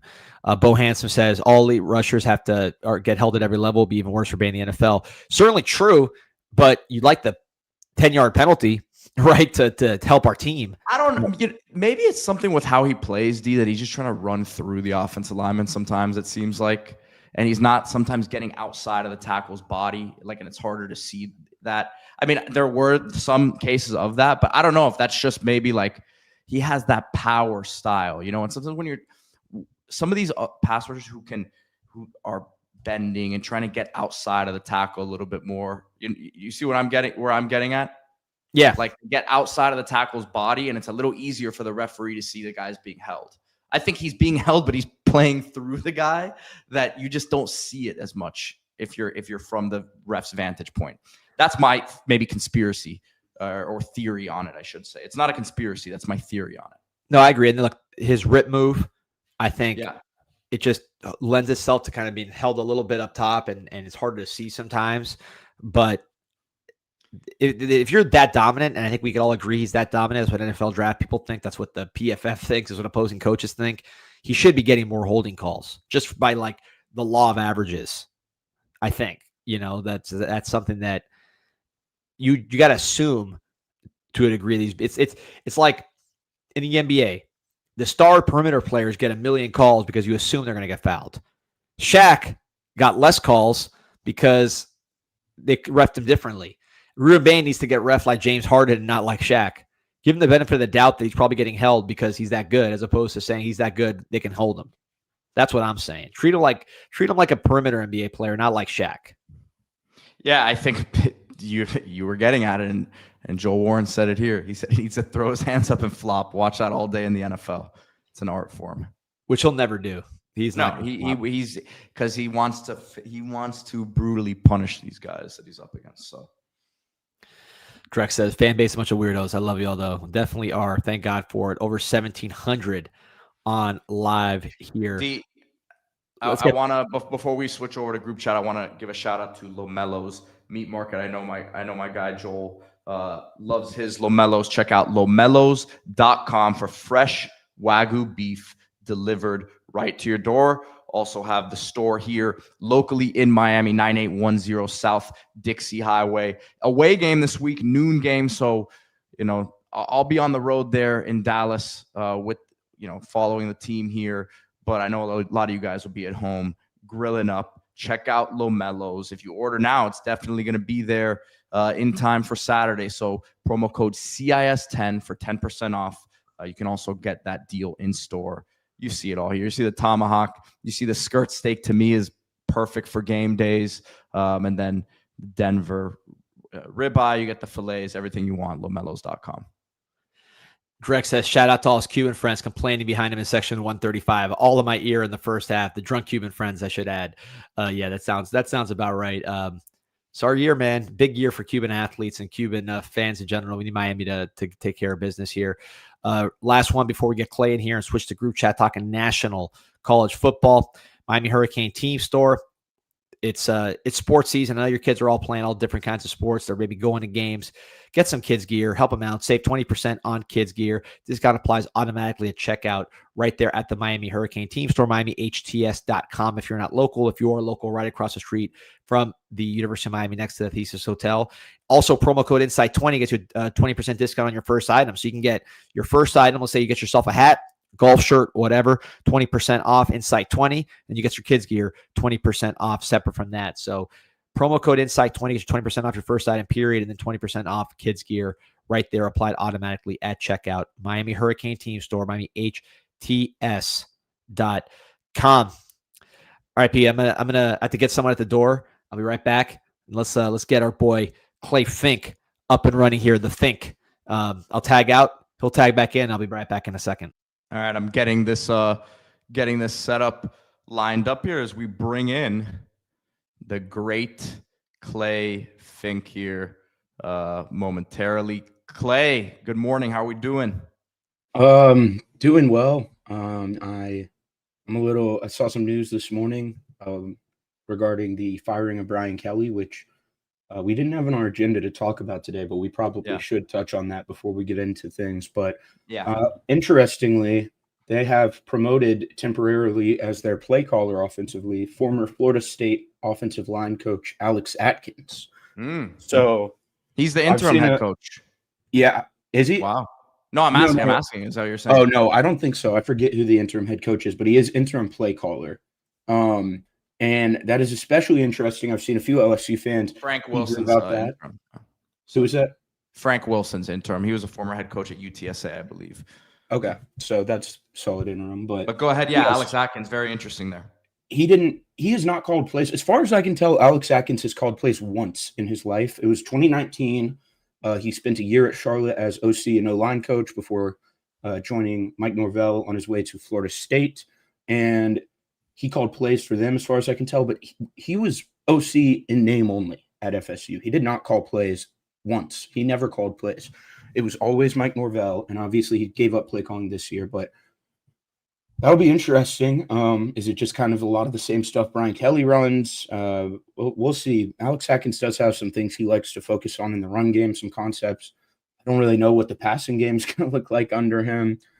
You'd like to think it'll be somewhat of an improvement over what they've been dealing with this year, but really it's just I have no idea what to expect with that. So that'll be interesting. And that's a guy who at one point in time had a lot of buzz as like a potential head coach candidate. And, I think some of that was maybe a little bit inflated just due to the team success FSU was having, but maybe Alex Atkins can get right back on the right track with a strong performance down the stretch. Well, I'll say this. If they do have any sort of success, as we see what's going on at UCLA right now, Alex Atkins will be given a majority of the credit for what happens there. But I mean, you got to think it's a great opportunity for him because he, like you said, he hasn't had that opportunity. And I think it's cool that they're giving him a shot to do it because, man, this sort of thing can really propel you into I remember with Miami years ago, Larry Scott, former tight ends coach at Miami, that he ended up having a really good finish of the year as interim head coach. And he ends up getting a head coaching job. I believe it was at Howard that he was at. D, correct me if I'm wrong there. But like that propelled him into an opportunity there. And I think with him, with Alex Atkins, this could be something that kind of recirculates his name a bit. Yeah. It's I'm not sorry. I'm coming in. So with Alex Atkins, how good is he? That's what I want to know because he's always kind of in the mix of things. But like, I really wonder, like, how good is actually Alex Atkins? Like, when you really go back and look at his career, like, how good is he in 2025? I feel like he's always like kind of in the mix. I mean, how many times has he been rumored to be, either like an interim coach or something at a Florida State? Like, I don't know. I'm wondering how good is he because the last time I saw him calling plays, it didn't look very good. Yeah, so we'll see how that works out, but that'll be something to monitor. Overall for LSU, I mean, we got another team that's going to be fun to discuss in the portal, fun to discuss with decommitments. We'll have to prepare a list for that for sure. The first name I've seen floated around a bit is DJ Pickett. Everybody's excited. Their team is going to be the team that pulls DJ Pickett out of LSU this transfer cycle. So there's a lot of fun names on there. Maybe we just did a full segment on that on Canes Insight. Did you? Okay. Yeah. So yeah, we'll see what happens with all that. By the way, got over 1,800 on now live. Again, let's like and subscribe to Group Chat Sports. So let's get into it, and we could talk about all the turnover and the coaching stuff, and it wasn't a crazy week of college football as far as the results. A lot of good games, but I think overall steady at the top. But name I want to talk about who right now is not necessarily at the top of the college football world, right? But somebody who by the time you get to, I don't know, December, maybe on the lips of a lot of big time fan bases, a lot of big time team fan bases, and that is Drew Mestemaker from North Texas. So this is somebody who you here in North Texas, and you see the big stats, and you say, okay, this is one of those Johnny College guys, right? They're not going to be a big time player. They're going to put up big stats in North Texas, and that's fine. But we talk about big time football, they might lack the tools. But with Drew Mestemaker, think this guy's got some big time size at 6'4", 210. You see the athleticism, and then boom, the arm talent to make him just that throw alone. You see the poise, you see the tools, you see all the other stuff. Interesting backstory with this guy. So I'll let you get into some of that. But this is really going to be one of the names of college football if he enters the portal. Yeah, so this is a guy who was kind of introduced to the world in their bowl game last year. I remember seeing some graphics explaining his backstory at the time. He wins the starting job this year, so he keeps going. But he was a true freshman last year, redshirted, started in that bowl game, and performed really well. But the big story is that start in that bowl game was his first start at quarterback since 8th grade. This is a guy who was an unranked recruit, walked on at North Texas, started at punter and safety in high school. I think he only recorded about 300 passing yards in his high school career. Played for Vandergrift High School in Austin, Texas. Backed up Braden Bohannon, who plays baseball for Baylor, and Deuce Adams, who's a backup quarterback for Louisville. And he walks on at North Texas, climbs up the depth chart enough to fill in at quarterback after some injuries and opt-outs in the bowl game last year. And then he capitalized on that moment and has not looked back since, basically. Takes over the starting job. He's been one of the best quarterbacks in the group of 5. The stats back it up. Obviously, he put up 608 passing yards and 4 touchdowns on 75 completion percentage this week, which is just completely ridiculous. But he ranked second nationally with 2,400 passing yards this year and 4th with 21 passing touchdowns. This is a legit player. Like, this is a guy that teams all across the country are going to be begging for in the portal. He might be one of the top quarterbacks who enters the portal. North Texas's coach could be on the move. We'll see how that plays out. Maybe he follows him. That's a guy who gave him a chance when he really had no reason to do so. So we'll see how that plays out. But he's really fun to watch, man. And then obviously he put the world on notice again this week. You talk about Eric Morris, the head coach at the University of North Texas. I mean, 40 years old, and he found Cam Ward at Incarnate Word, who, as we know, was a 0-star recruit, well documented. And then Washington State, you're talking about playing a big role in John Mateer, as I understand, going to Washington State, another underrated Texas quarterback. So there you have it. As Kellen Wiley, our guy, says, yeah, he never started a game in high school. Another Texas quarterback, diamond in the rough by Eric Morris. I mean, just that aspect alone, if you're looking for a head coach, I think that gets you excited about this guy, Eric Morris. Also 7-1 in North Texas, so he's winning games as well. I think if you're trying to catch a G5 coach, especially if they bring in Mestemaker, which you saw with Mateer, right, following Arbuckle from Washington State to Oklahoma. If you get a similar deal with Morris and Mestemaker, I think you're pretty happy. A team like FSU, right? I don't know if they'd be in the market for a G5 coach after this last deal. I personally think they'd be better off going with like a Kelly or a or a Franklin are kind of like one of those buyout guys that's still getting paid a lot. And you can pay them less, but they're proven program builders. But if they do go, or someone else, Auburn, right? Somebody wants to go the G5 route, and you bring in this quarterback, man, that's not an ideal. Question. Do you think, first of all, I mean, man, some of those throws, the way he was layering it, I mean, over the linebackers, like between the safeties, I mean, just ridiculous. But do you think that there will be, I understand there's going to be some desperate coaches and some desperate programs. So this may be a completely, the question may not be valid, but do you think there will be some programs that maybe, let's say it's a Texas, for example, who look at him and yes, there's the ties there, but like, do you think they're looking at it the same way they're looking at that NFL guys, evaluators look at it with quarterbacks? Like, man, only 1 full year starting. I don't know if like he doesn't have that many snaps in his career, like going back to high school, which is a crazy part of his story, but it's something that we have to discuss in that way. Like, do you think the lack of just pure reps would scare some coaches away? I think definitely. I mean, especially if it's one of these situations that really needs like a stabilizing force to come in and take over their team, like an FSU, Ohio for State, example. Maybe in a crazy like a situation. Like, I don't see them going. I mean, But we'll see. But I kind of definitely could see that. Yeah, I could definitely see that being the case. It's tough. You see what he's putting on tape this year, but at the end of the day, it's sample size is always going to be in the back of these coaches' minds when they're evaluating him.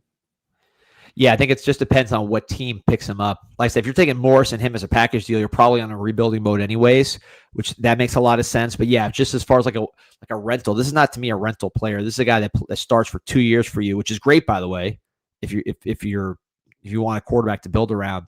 But you're gonna have to live with some adjustment. G5 to Power 4 plus like Kellen Wiley mentioned, didn't look great against USF, which was the best team he's probably played to this point.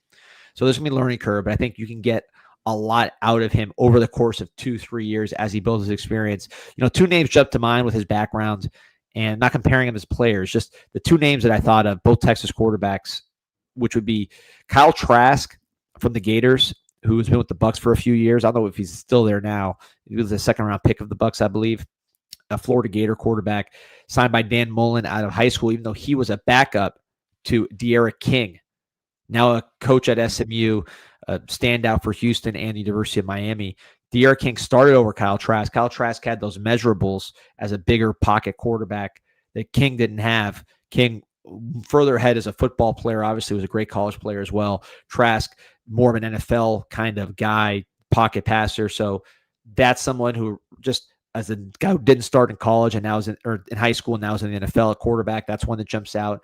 Another one would be Ryan Tannehill. He was a 4-star player, I believe, out of high school, or at least he was recruited as a quarterback. I don't know if he threw it that much. Then goes to Texas A&M, plays some receiver, and then becomes the quarterback. He just kind of looks like him. He's 6'4", he's number 17, right, from Texas. So maybe that's part of why I'm seeing that a little bit. But two guys that unorthodox paths to being NFL quarterbacks. We'll see if Mestemaker is the latest one. It's not unheard of, but man, I'm impressed by the production's great. I've seen plenty of quarterbacks from these small Texas schools put up numbers. The tools and the instincts and the willingness to pull the trigger, that to me jumps out with Mestemaker. Yeah, we'll see if he sustains it, but like North Texas is in really good position right now, just as a team. So it'll be interesting to see what they can do throughout this year. So let's switch gears to a pass catcher, right? Going from a quarterback to a pass catcher. This guy from the state of Florida, making his way to Manhattan, Kansas, the Little Apple, Kansas State wide receiver Jace Brown, 6', 179 from Choctawhatchee High School in Fort Walton Beach, right by you, Clay, up in the Panhandle of Florida. This is Fort Walton Beach, for those who don't know, kind of in between Destin and Pensacola. They're on the Florida Panhandle. He's had a great year, period. But then last week, 4 catches, 160 yards against Kansas, 78-yard touchdown. He's got 9 30-plus scrimmage yard plays this year, which ranks him 3rd nationally, 7th nationally last year. So this is a explosive, big play guy.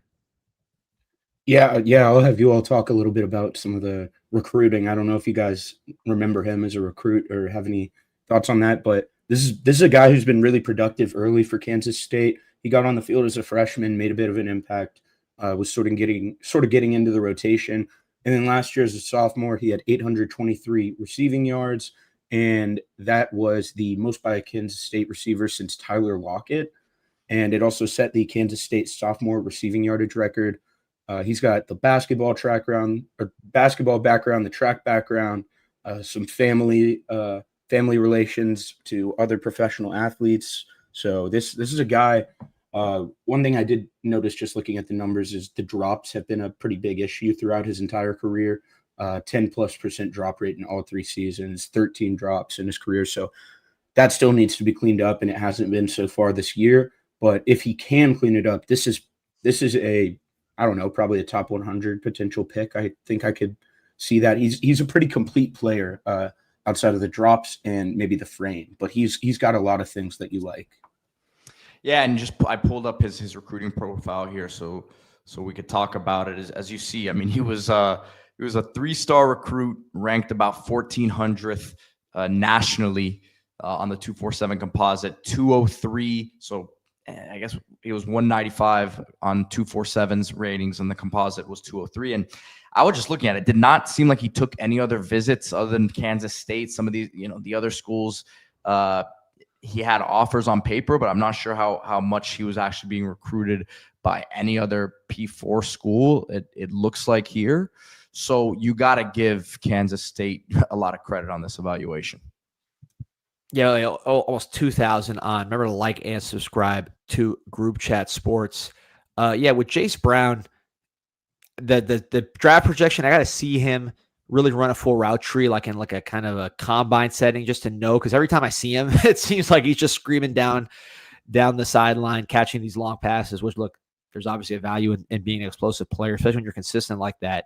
But the recruiting part of it, yeah, he's from the Panhandle, so he's close to all those SEC schools, certainly close to Florida State University. University of Florida is not that far. But look at some of the background. The one that jumps out is Florida State, right? Because his sister is the all-time leader in games played for FSU. Starts, steals, games played. Yeah. So it's not exactly a secret commodity. And then you look at some of the stuff he was doing in high school. He ran track. Wasn't like a blinding track guy like a Micah Danzy, right? He wasn't that kind of guy, but he was someone who ran the 200 meters, 22.9, so under 23, but not like blazing in the 200, but good enough. His dad played AAA baseball, of course. His sister, Jace Brown, also played basketball. So when you kind of start building up the profile, and PC, if you pull up his huddle here, because I'd love to just look what he was doing there in the state of Florida, where he was the 201st ranked player, right? It's unbelievable. Great evaluation job by Kansas State. This is why Kansas State consistently produces NFL players, because they find guys like this. But you look at what he did in high school. He had 925 yards, 12 touchdowns, 48 passes, ran for a touchdown. And then on defense, this is what jumped out to me. And maybe this is why he got lost in the shuffle. I don't know if teams thought he was defense, maybe wanted to play offense. I'm speculating, but he had 10 interceptions and they went to the regional finals. So it's not like this was a non-productive player. I just think the Panhandle in general, unless you're like, a Trenton Henderson, who we just talked about a second ago, LSU commit 5-star player, or someone who's going to FSU, sometimes these guys can get lost in the shuffle. I think about Martin Emerson, who went to Mississippi State, right? State, yeah. Just guys like that. Just use just a simple example of someone out that is from not far away at Pine Forest. These guys sometimes can slip under the cracks, and this is the latest example, as you see right here. A lot of stuff he's doing in Kansas State, I mean, it's right here on his film. Yeah, I mean, I think you're totally right about them, these evaluations being so critical and why you see the success in Kansas State, because obviously that is not a recruiting hotbed. They pulled in Lincoln Cure last year, so we'll see how they develop him. But this is how you make your money at one of these programs, is finding guys like this in other states that maybe are being overlooked. This seems like a guy that certainly could be helping FSU. And obviously he's got the family ties, so that one's a little bit of a head scratcher. He could help Miami too. He could help a lot of teams. Yeah, absolutely. So And we talk about stars a lot and recruiting, and I hate just using a one-off to not discredit stars, but it is just important to remember, like, this is a guy who comes in the same class as Hakeem Williams, and that's a guy that everybody was extremely excited for at FSU, understandably so, freak athlete. But if you can't play, and this is a guy who can clearly play and was doing it at a higher level, I think, than Hakeem was in high school, facing better competition, man, lays the hit there. These are the guys that you need to pursue, and the rankings, might scare teams away, but this is clearly a pretty good football player, and I think Kansas State made the right move, obviously. Devin Witherspoon, another guy that I should have mentioned, who's from the Panhandle, though, is an underrated guy. There's a ton. I'm just going off some top of the head. But Pete, when you watch this high school video and you look at the stats, you think, first of all, the production at receivers there, right? He's almost 1,000-yard receiver. And then we talked about the multi-sport already with the basketball and track, but then also playing defense at the high level.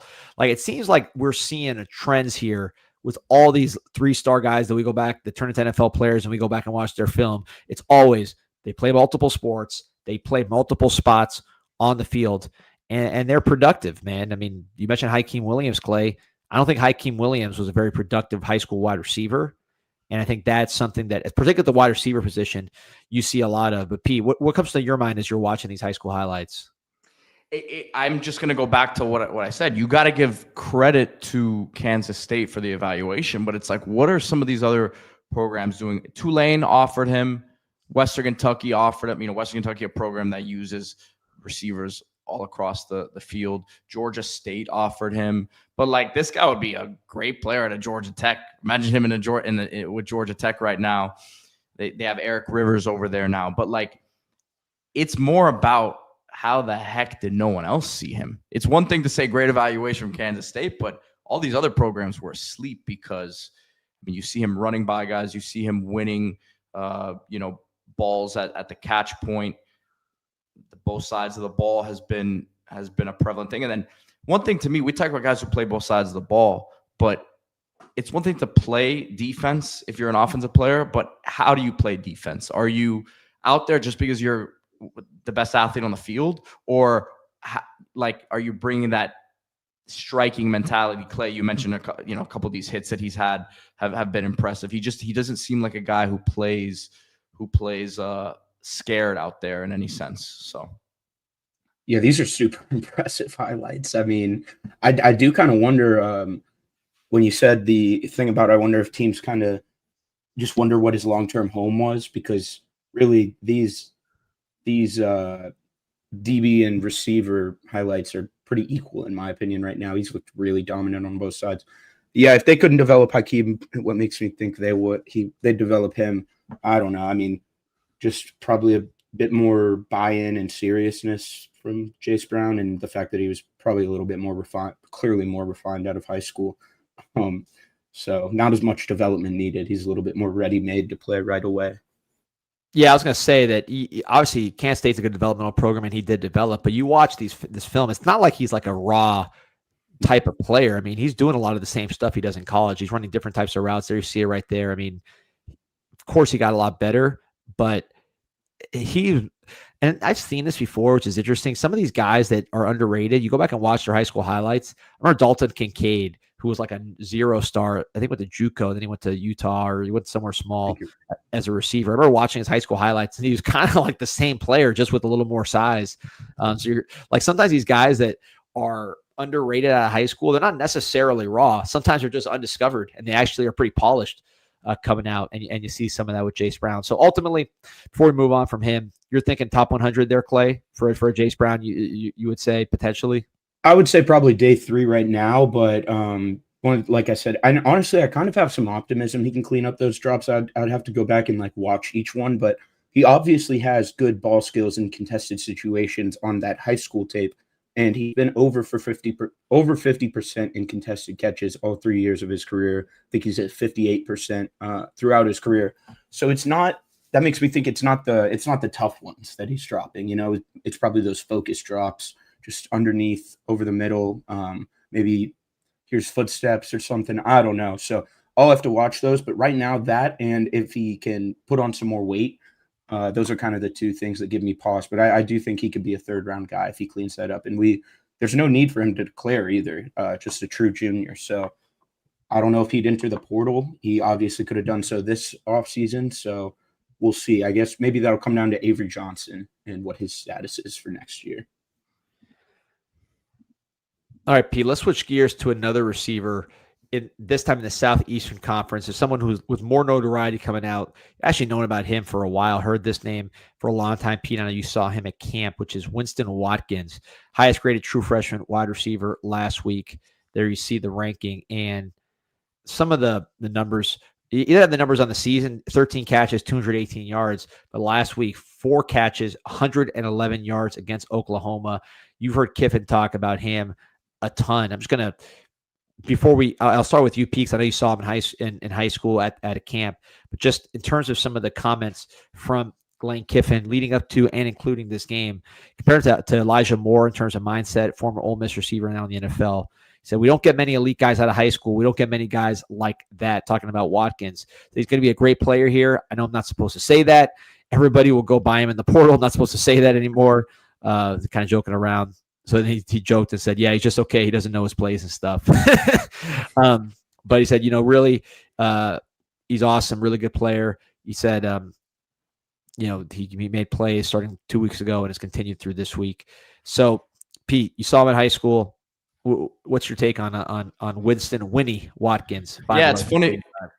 It's funny because we saw him at the camp. It was the Under Armour camp like 2 years ago. We saw Floyd Boucard as well there, and we saw the Desir twins as well at that camp. Daryl and Mandrell Desir were at that camp. So a lot of talent in the building. And I had asked you at the time, hey, why, what's the story? He was a 4-star recruit from Venice, Florida, on the west coast of Florida there, and Miami has a commit right now from Venice. Shari Charles has recruited the area the last few years here with Mario Cristobal, and we didn't really seem like he was a priority guy for Miami. So it's interesting that he compared it to Elijah Moore there, another guy who from the past Miami for whatever reason didn't seem to recruit. But the bloodlines are strong. Obviously, Sammy Watkins, his cousin Austin Watkins as well from UAB. Who was a big time receiver there. And the thing with him, man, he has that Florida wide receiver swag to him. It's one of those things that's very tough to put your finger on. His ability to get open, his ability to, I think, sell a lot in his route running, right? You saw it right there on that screen. The speed in the open field. You saw him this weekend for Ole Miss make some plays downfield for them, and it looked a lot like this play right here, that big one he made up the middle there against Oklahoma. But yeah, he's got that Florida wide receiver swag to him, and again, it's hard to put a finger on what exactly that means, but I think you guys will understand what I'm saying there. Yeah, I wonder with him. You mentioned some of the bloodline stuff. Yeah, his brother was his cousin, Sammy Watkins, Austin Watkins, who really was a good player at UAB. Both bigger guys. I wonder how big Winston Watkins is, because when I see him play for Ole Miss, he's not like the smallest guy in the world for being his position, kind of more of a slot focused type of player. He has some to me natural size to him. He just looks not huge, but he does not look small. I could see him being one of those guys that continues to grow and fill out and then being a very healthy size receiver before he gets to the NFL. But yeah, he was a low 4-star, a number 32 receiver. And I remember we heard about this guy forever. He was one of those guys that you always heard about. So starting when he was like a freshman in high school, I think he was an FBU All-American as an 8th grader at Evangelical Christian at Fort Myers. So we heard a lot about him. His testing profile was good. 4.5 laser, 37-inch vertical jump at one of these UA camps. So you have verified measurables on him on top of the bloodlines. Ivins' quote from him is interesting. This is Andrew Ivins from 247. So I'm just repeating what he said. And I'm sure he had a reason for saying this. He said, must buy into the process at the program of his choice and mature, but has the athletic juice to thrive in a spread attack that wants to push the pace and air it out. Obviously, Ole Miss fits that second category. But that I don't know what the maturity stuff was. I'm sure Ivan's had a reason for saying that. Anytime a guy plays in multiple schools, you kind of pay attention. Naples First Baptist, Evangelical Christian, IMG, and then ultimately at the powerhouse of Venice. But the production was outstanding. 1,000+ yards, 13 touchdowns as a senior. The testing was there, and obviously the bloodlines was there, and you see it playing out. So, Fink, how good do you think Winnie Watkins can be? I think he can be really good. Maybe not. Maybe he could be a top 100 guy. I do think there's a long way to go. He's definitely not very refined as a route runner right now, but he's got juice, man. Like, he's really explosive. So speaking about the size, this is kind of, I don't really know what the deal is with this, but you look him up, every site, 247, Ole Miss, On3, everything has him at 5'11", 185. His ESPN has him at 6'2", 185. Yeah, maybe they mixed him up with his cousin or something. I don't know. Yeah, I was wondering what that was. I don't know what the deal is with that. I do agree that he doesn't look like 5'11". He honestly probably looks a little bit bigger than 185 as well.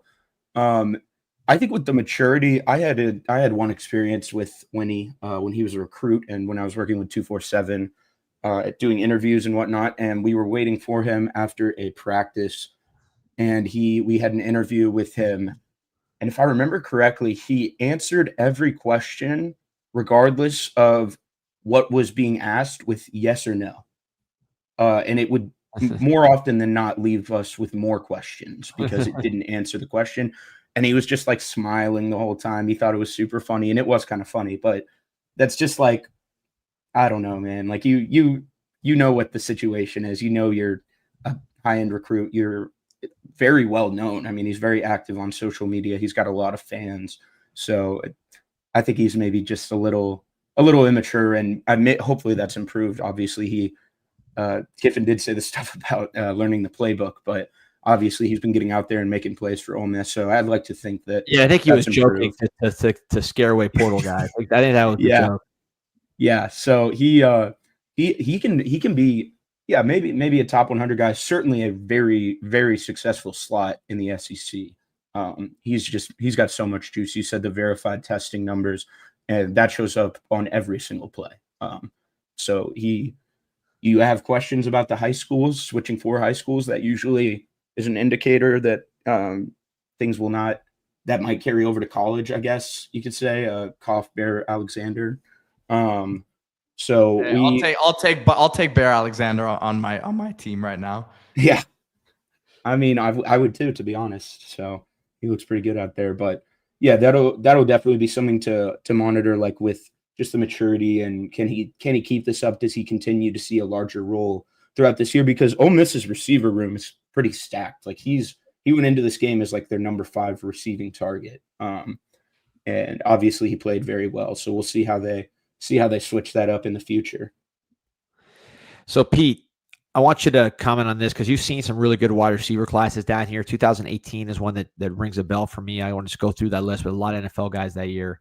But you look at this Florida wide receiver class, meaning the state of Florida from last year, and I'm not including IMG guys like Donovan from Missouri, who is an Illinois kid that transferred to IMG. These are just Florida players. You got Vernell Brown and Dallas Wilson at Florida. We did a video on them. We know how dynamic they've been. And you talk about Jamie French at Texas. We still haven't seen him. But Josh Moore made plays last week for the University of Miami. Looks like he's going to be a big part going forward. Cortez Mills has had moments with Nebraska as a true freshman. Then you look at Winston Watkins, Winnie Watkins, who we just talked about, and go further down the line. Tyler Williams still hasn't gotten going for Georgia, but Malachi Toney, arguably the best freshman in America, regardless of position. Javon Boggs, somebody I know that Florida State fans are fired up about, and then it kind of drops off from there. But seems like just those top guys that I just went through, this is a really Kobe Howard at Penn State. I know someone had some offseason buzz. Maybe he ends up being a player for them. But yeah, this seems like a very healthy class of Florida receivers, Pete. I don't know what other ones you think might stack up, but this looks like a pretty good one. Yeah, off the top of my head, I don't remember a class having this much early success, right? I think we can look back and say there were some great classes as a whole, but the start from this crew is very, very interesting. And I think, look, this also goes to show we talk a lot about 7-on-7, but a lot of these guys were stars in the 7-on-7 scene for a long time. We talk about how people don't like what 7-on-7 is for the game of football, but if you want to talk about a position that there is legit skill development that goes on. It's the wide, I think the wide receiver and, the corner spot. There's a lot that could be had from playing in these tournaments. There's some real reps that are being put in there in terms of the one-on-ones and some of the stuff that these guys have to see in these tournaments. So I understand that, yes, the route stuff that you see is not always, people joke about the guys and their releases, the 7-second releases, these crazy route stuff. I get it. It may not be, a lot of that stuff's not going to translate, but I think there's a lot to be said about the wide receiver position and the 7-on-7 game. And we know what 7-on-7 is in the state of Florida. All these guys were studs on that circuit. Yeah. One thing I remember talking to one of my former coworkers about this topic is I think something that really benefits these receivers playing in 7-on-7 is the ability to find the soft spots in zones, because you're in these 7-on-7 situations. All these receivers have two-way goes off the line of scrimmage. You really don't want to put your defensive backs in position to have to play press man coverage, anything like that. So there's a lot more zone. It seems to be increasing every year as they get better coaching on these 7-on-7 teams, but just having an understanding of how to find that soft spot in zone. It's kind of hit or miss whether you see a lot of zone coverage in your high school games. A lot of these teams think they can just man up on these receivers, and it's easier for the defense to understand. So that's not really something you always get to see on someone's high school tape. And I think it's something that can really help translate to early production and getting out on the field, because that's something you expect of a veteran. And if you can develop that through the 7-on-7 format, that's really big. Yeah, no, absolutely. There's criticism, I get it, but I think the proof's in the pudding with these receivers playing early. Talking about Jeremiah Smith last year, Malachi Toney this year, among many others, but these are like difference-making playoff players, right? And they're coming in ready to rock and roll, 7-on-7 guys that we've seen all the time. Winnie Watkins, another one. And by the way, we talked about the maturity stuff, which again, I'm just repeating what others have said. I have no personal knowledge. I know you had that experience with him. Academic honor roll, spring 2025. So you like to see that, right? And of course, if he was really not doing the things he needed to do, he wouldn't be on the field most likely for a playoff contending team. It's just hard to play those guys. So a lot of evidence here, again, early, that he's doing the right thing. So keep an eye on Winnie Watkins as potentially, a star of college football with the way that Ole Miss throws the ball. You'll see if Lane Kiffin is still a coach at Ole Miss. I think he has a lot to play for there. But it was interesting. You hear he said in that comment about Winnie Watkins, he said, we don't usually get these guys out of high school. I don't know if that is a little clue about what he thinks the ceiling might be at Ole Miss. Maybe he wants to go. Yeah. I thought that was notable for sure. He goes to another team like LSU or Florida that can get those guys out of high school, plus portal guys that he's already getting at Ole Miss. That's something to keep an eye on. But maybe Winnie Watkins, he went to 4 high schools. Maybe he's tied to Lane Kiffin, and that's a package deal. Certainly, if let's say Lane Kiffin goes to Florida and takes Watkins, and you got Watkins, Dallas Wilson, and Vernell Brown, pretty scary Florida wide receiver core right off the top with all local guys. Going from somebody who was known since he was a young player, Pete, to a guy I've never heard of until our guy Fink brought him up, and that is New Mexico tight end Cade Keith, 6'5", 239, a redshirt freshman, blew up last week versus Utah State. First 7 games, 10 catches, 74 yards, 1 touchdown on 74 routes. Then against Utah State, 7 catches, 104 yards, 1 touchdown on 8 routes run. Huge receiving grade from and overall grade from PFF, as you can imagine. But, Pete, I wanted to give you the floor first to address Lobo Nation, because that is a fan base that has made their presence known with you. It is strong, Lobo Nation, and loyal. Yeah, the New Mexico and New Mexico State community. I want to say it was really the New Mexico State New Mexico. I'm going to mess it up again, man. They're going to get after you. They're really going to get after me. But I mistakenly said that a player was formerly from New Mexico State, and he was a former New Mexico player. And that True Washington out of the Miami Hurricanes transfer portal. Yeah, basketball player. So I apologize about that. We will not be getting this one wrong. Lobo Nation, as Cade Keith, man. These are some of his high school clips here. And I know Clay, you have a lot to say on this young man, but I think we're talking a lot on this show about different evaluations in high school and stuff. Tight end is always going to be one of those positions that guys are going to fall through the cracks for whatever reason. You watch this tape and you wonder how there weren't more schools involved, right? And yes, I don't know the story before like these clips. Like, was he a late bloomer? Was he someone that maybe didn't play the position, maybe played, other sports? All I know is that he looks darn good in these clips. And as we're seeing now, as he gets more opportunity at the next level, looks like a big time player. Yeah, so this is a guy I always like whenever we're trying to find guys who stood out each week. Just go to PFF, sort by the highest grades of the week. He had a 96.2 grade this week. Obviously super efficient. I think the routes run stat is just completely unreal. Running 8 routes the entire game and turning it into 7 catches for 104 yards, 1 touchdown. I think he only played 16 total snaps in this game, 8 of which were routes, obviously. So really efficient. This is a guy who was an unranked recruit, obviously started his career last year and walked on at TCU. I believe that was the only opportunity he really had to play at the next level. Coming out of Nevada, he was first team All-State in Nevada as a senior, obviously had a lot of production on the offensive side of the ball, but added 100-plus tackles at linebacker, I believe it was. So a guy who, as we said earlier, and especially at tight end, you really value that versatility, whether it's multi-sport or defensive side of the ball on the football field. This guy looks like a 4-star tight end, in my opinion. This is the athleticism, the ball skills. This is like a legitimate pass-catching threat, and they seem to talk about him a little bit as a blocker. I read a quote from their coach, and he was pretty high on him as a blocker. You see him kind of put his foot in the ground here. Yeah, this is college video now. Yeah, I asked one of my coworkers, I guess, for some of the tracking data on him. I haven't gotten it yet, but this guy has legitimate speed at the tight end position.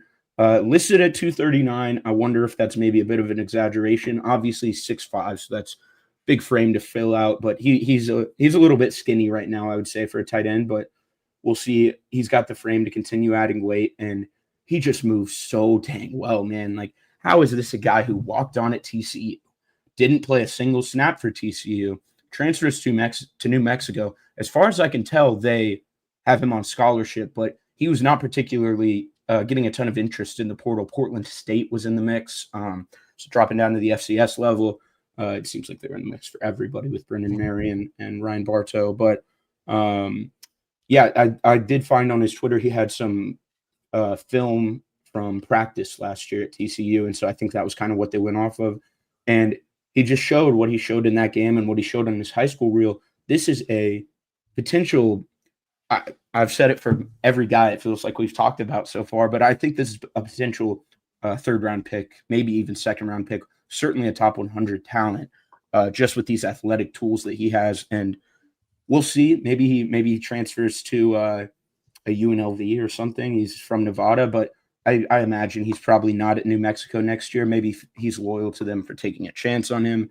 And I imagine we're going to see some increased usage after his explosion this week against Utah State. Because I will say, go ahead before I get to my ridiculous statement. Go ahead. It's really crazy that they didn't use him hardly at all up until this game, and really in this game. Obviously, they target him a lot when he was out there, but 16 total snaps. So I'd like to see that number go up, because this can be, I think, one of the more dynamic tight ends in the country. So what I was going to say is, as we're on the topic here for Lobo Nation, those light blue uniforms are beautiful. Those are some of the best unis in college football there. So, yeah, no, I agree. Those looked awesome. Yeah, I mean, they look good. I'm shocked, man. I mean, look, we saw this with New Mexico State. So I'm gonna say state, so I don't get the backlash you got there on Twitter, Pete. But New Mexico State, obviously, Diego Pavia and Stowers, elite players in college football, coming out of that side of the world. Stowers, former 4-star quarterback, so he had a little bit different journey. But you can get guys out of here in the portal in that area. But man, I'm looking at this guy, and number one, I don't know why he didn't play more. He hasn't played more for New Mexico this year, maybe just because he's young. We'll see him get more targets as the season goes on. But I agree. His high school stuff, I mentioned Dalton Kincaid earlier, that when you go back and watch his high school stuff, he's running routes, he's catching the ball with his hands, he's getting out of his breaks, like he's tall, like he's doing a lot of stuff he ended up doing. They got him drafted in the first round. This guy, you watch his high school tape, I mean, he's not, sometimes these tight ends are like quarterbacks, they're basketball players. It's a process with them. This guy's running routes, he's catching the ball with his hands, he's producing. I didn't see his defensive clips, but he's doing that. You just wonder sometimes how these guys slip through the cracks when they have size, right? There's not a small guy like the guy we're going to get to next.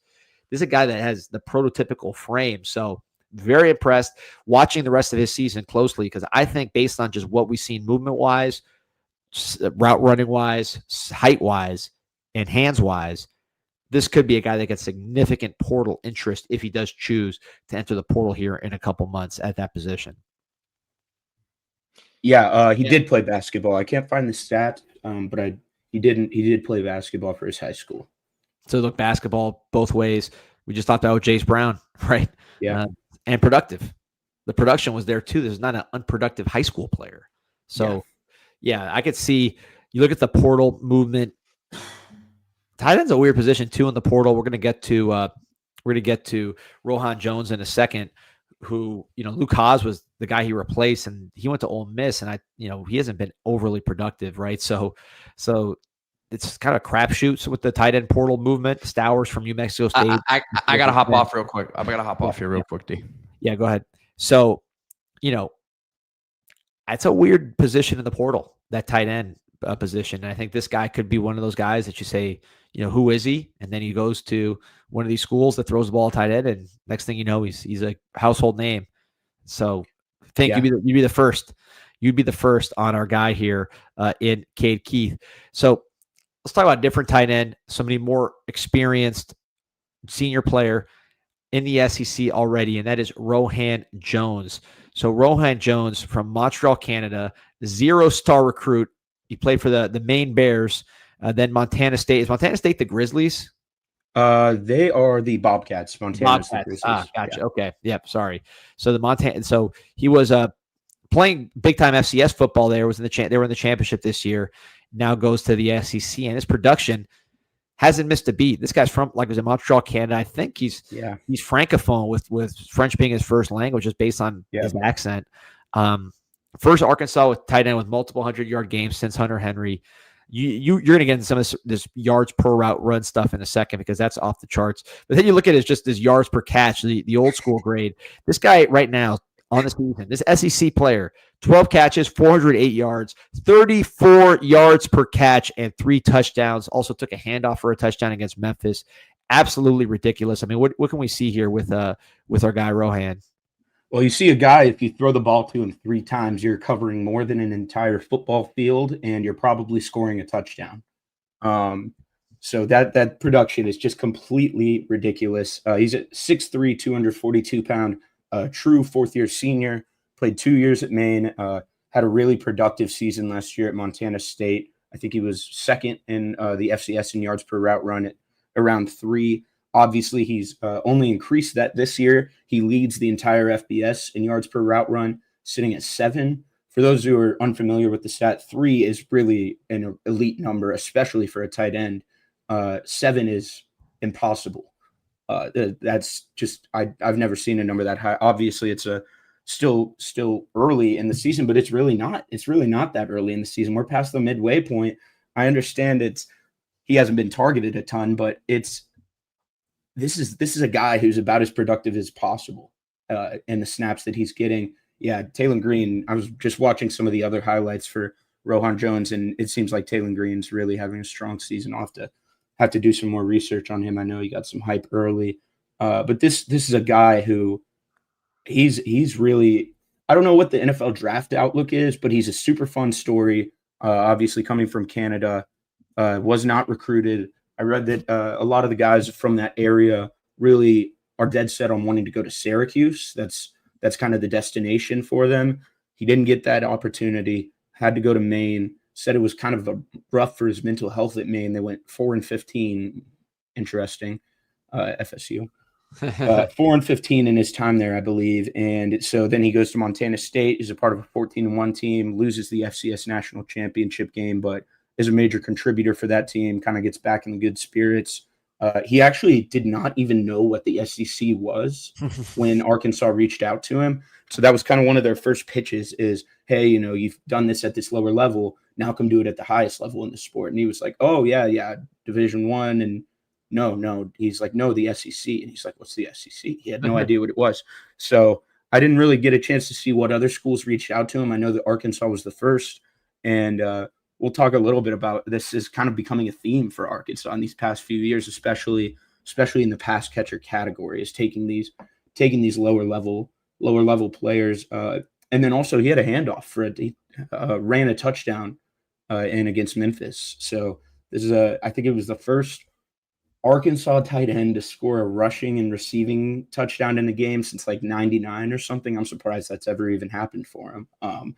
But 93.8 grade this year, which is second in the FBS behind only Ruben Bain. So obviously super productive in the snaps that he's had.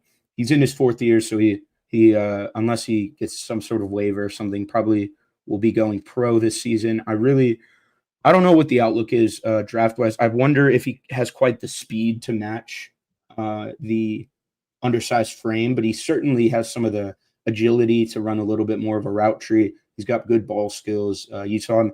He has enough speed to like get vertical on that slot fade that he ran there. So he's definitely someone who's been fun to watch. And it was easy for me to watch his entire season, you know, just 12 catches that he had the one handoff. So I just kind of scrolled through Twitter until I found every play. But he's been really, really fun for Arkansas this year. Yeah, he's 34 yards per catch. Definitely, I think speed is going to be a strength. My question with him would be just, you know, you would like a guy that size probably to be more of a target monster, right? That's getting open a lot, separating quick, being that quarterback-friendly guy. I think Rondé Gatson, who is having a lot of success in the pros, I mean, he was a real receiver. It wasn't just big plays. Well, he had that also. He was getting open pretty quickly and consistently. So you'd like to see more of that from a Rohan Jones as an NFL player because he's going to have to overcome the size. He's listed at 6'2", 6'3", 248. I mean, to me, he looks on the smaller end of it. He looks kind of like a big receiver to me, not the tallest guy, but again, the production is crazy. He did have offers from let's say the kind of the mid-level Power 4 teams, your Kentucky. Let me tell you, boys. The movement is happening. The movement is starting to happen.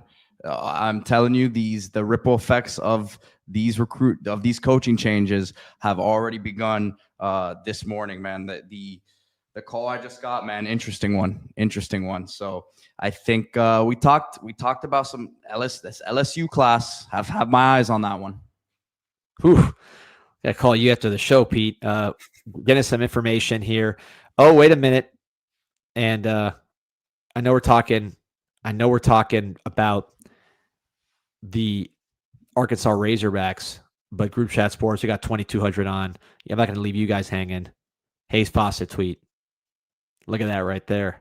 So a lot of stuff happening in the world of college football, but Arkansas, who themselves are in the middle of some flux, right? When they're trying to find their next coach and their next type of offense, type of direction.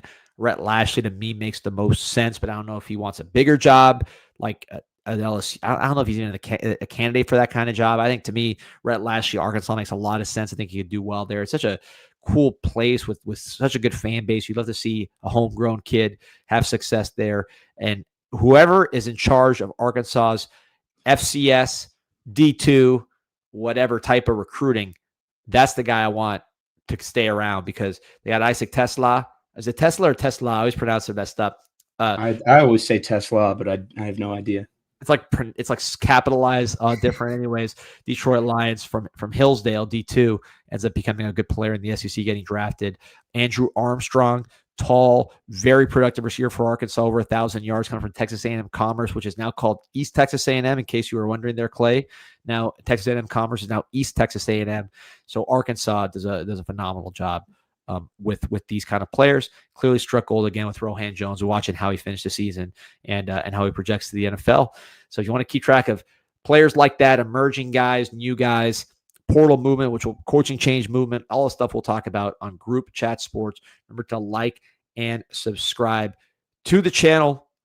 We are got 2,200 on right now. I'm going to appreciate you guys. Like and subscribe to Group Chat Sports, where we talk all college football, not just Canes, Noles, Gators, all across the country, as well as the state of Florida. On top of all the work we're doing, CanesInSight and all stuff Clay's doing with the Noles. We cover it all, man. So again, appreciate you guys joining us. Like and subscribe to the show. We'll see you later. See ya.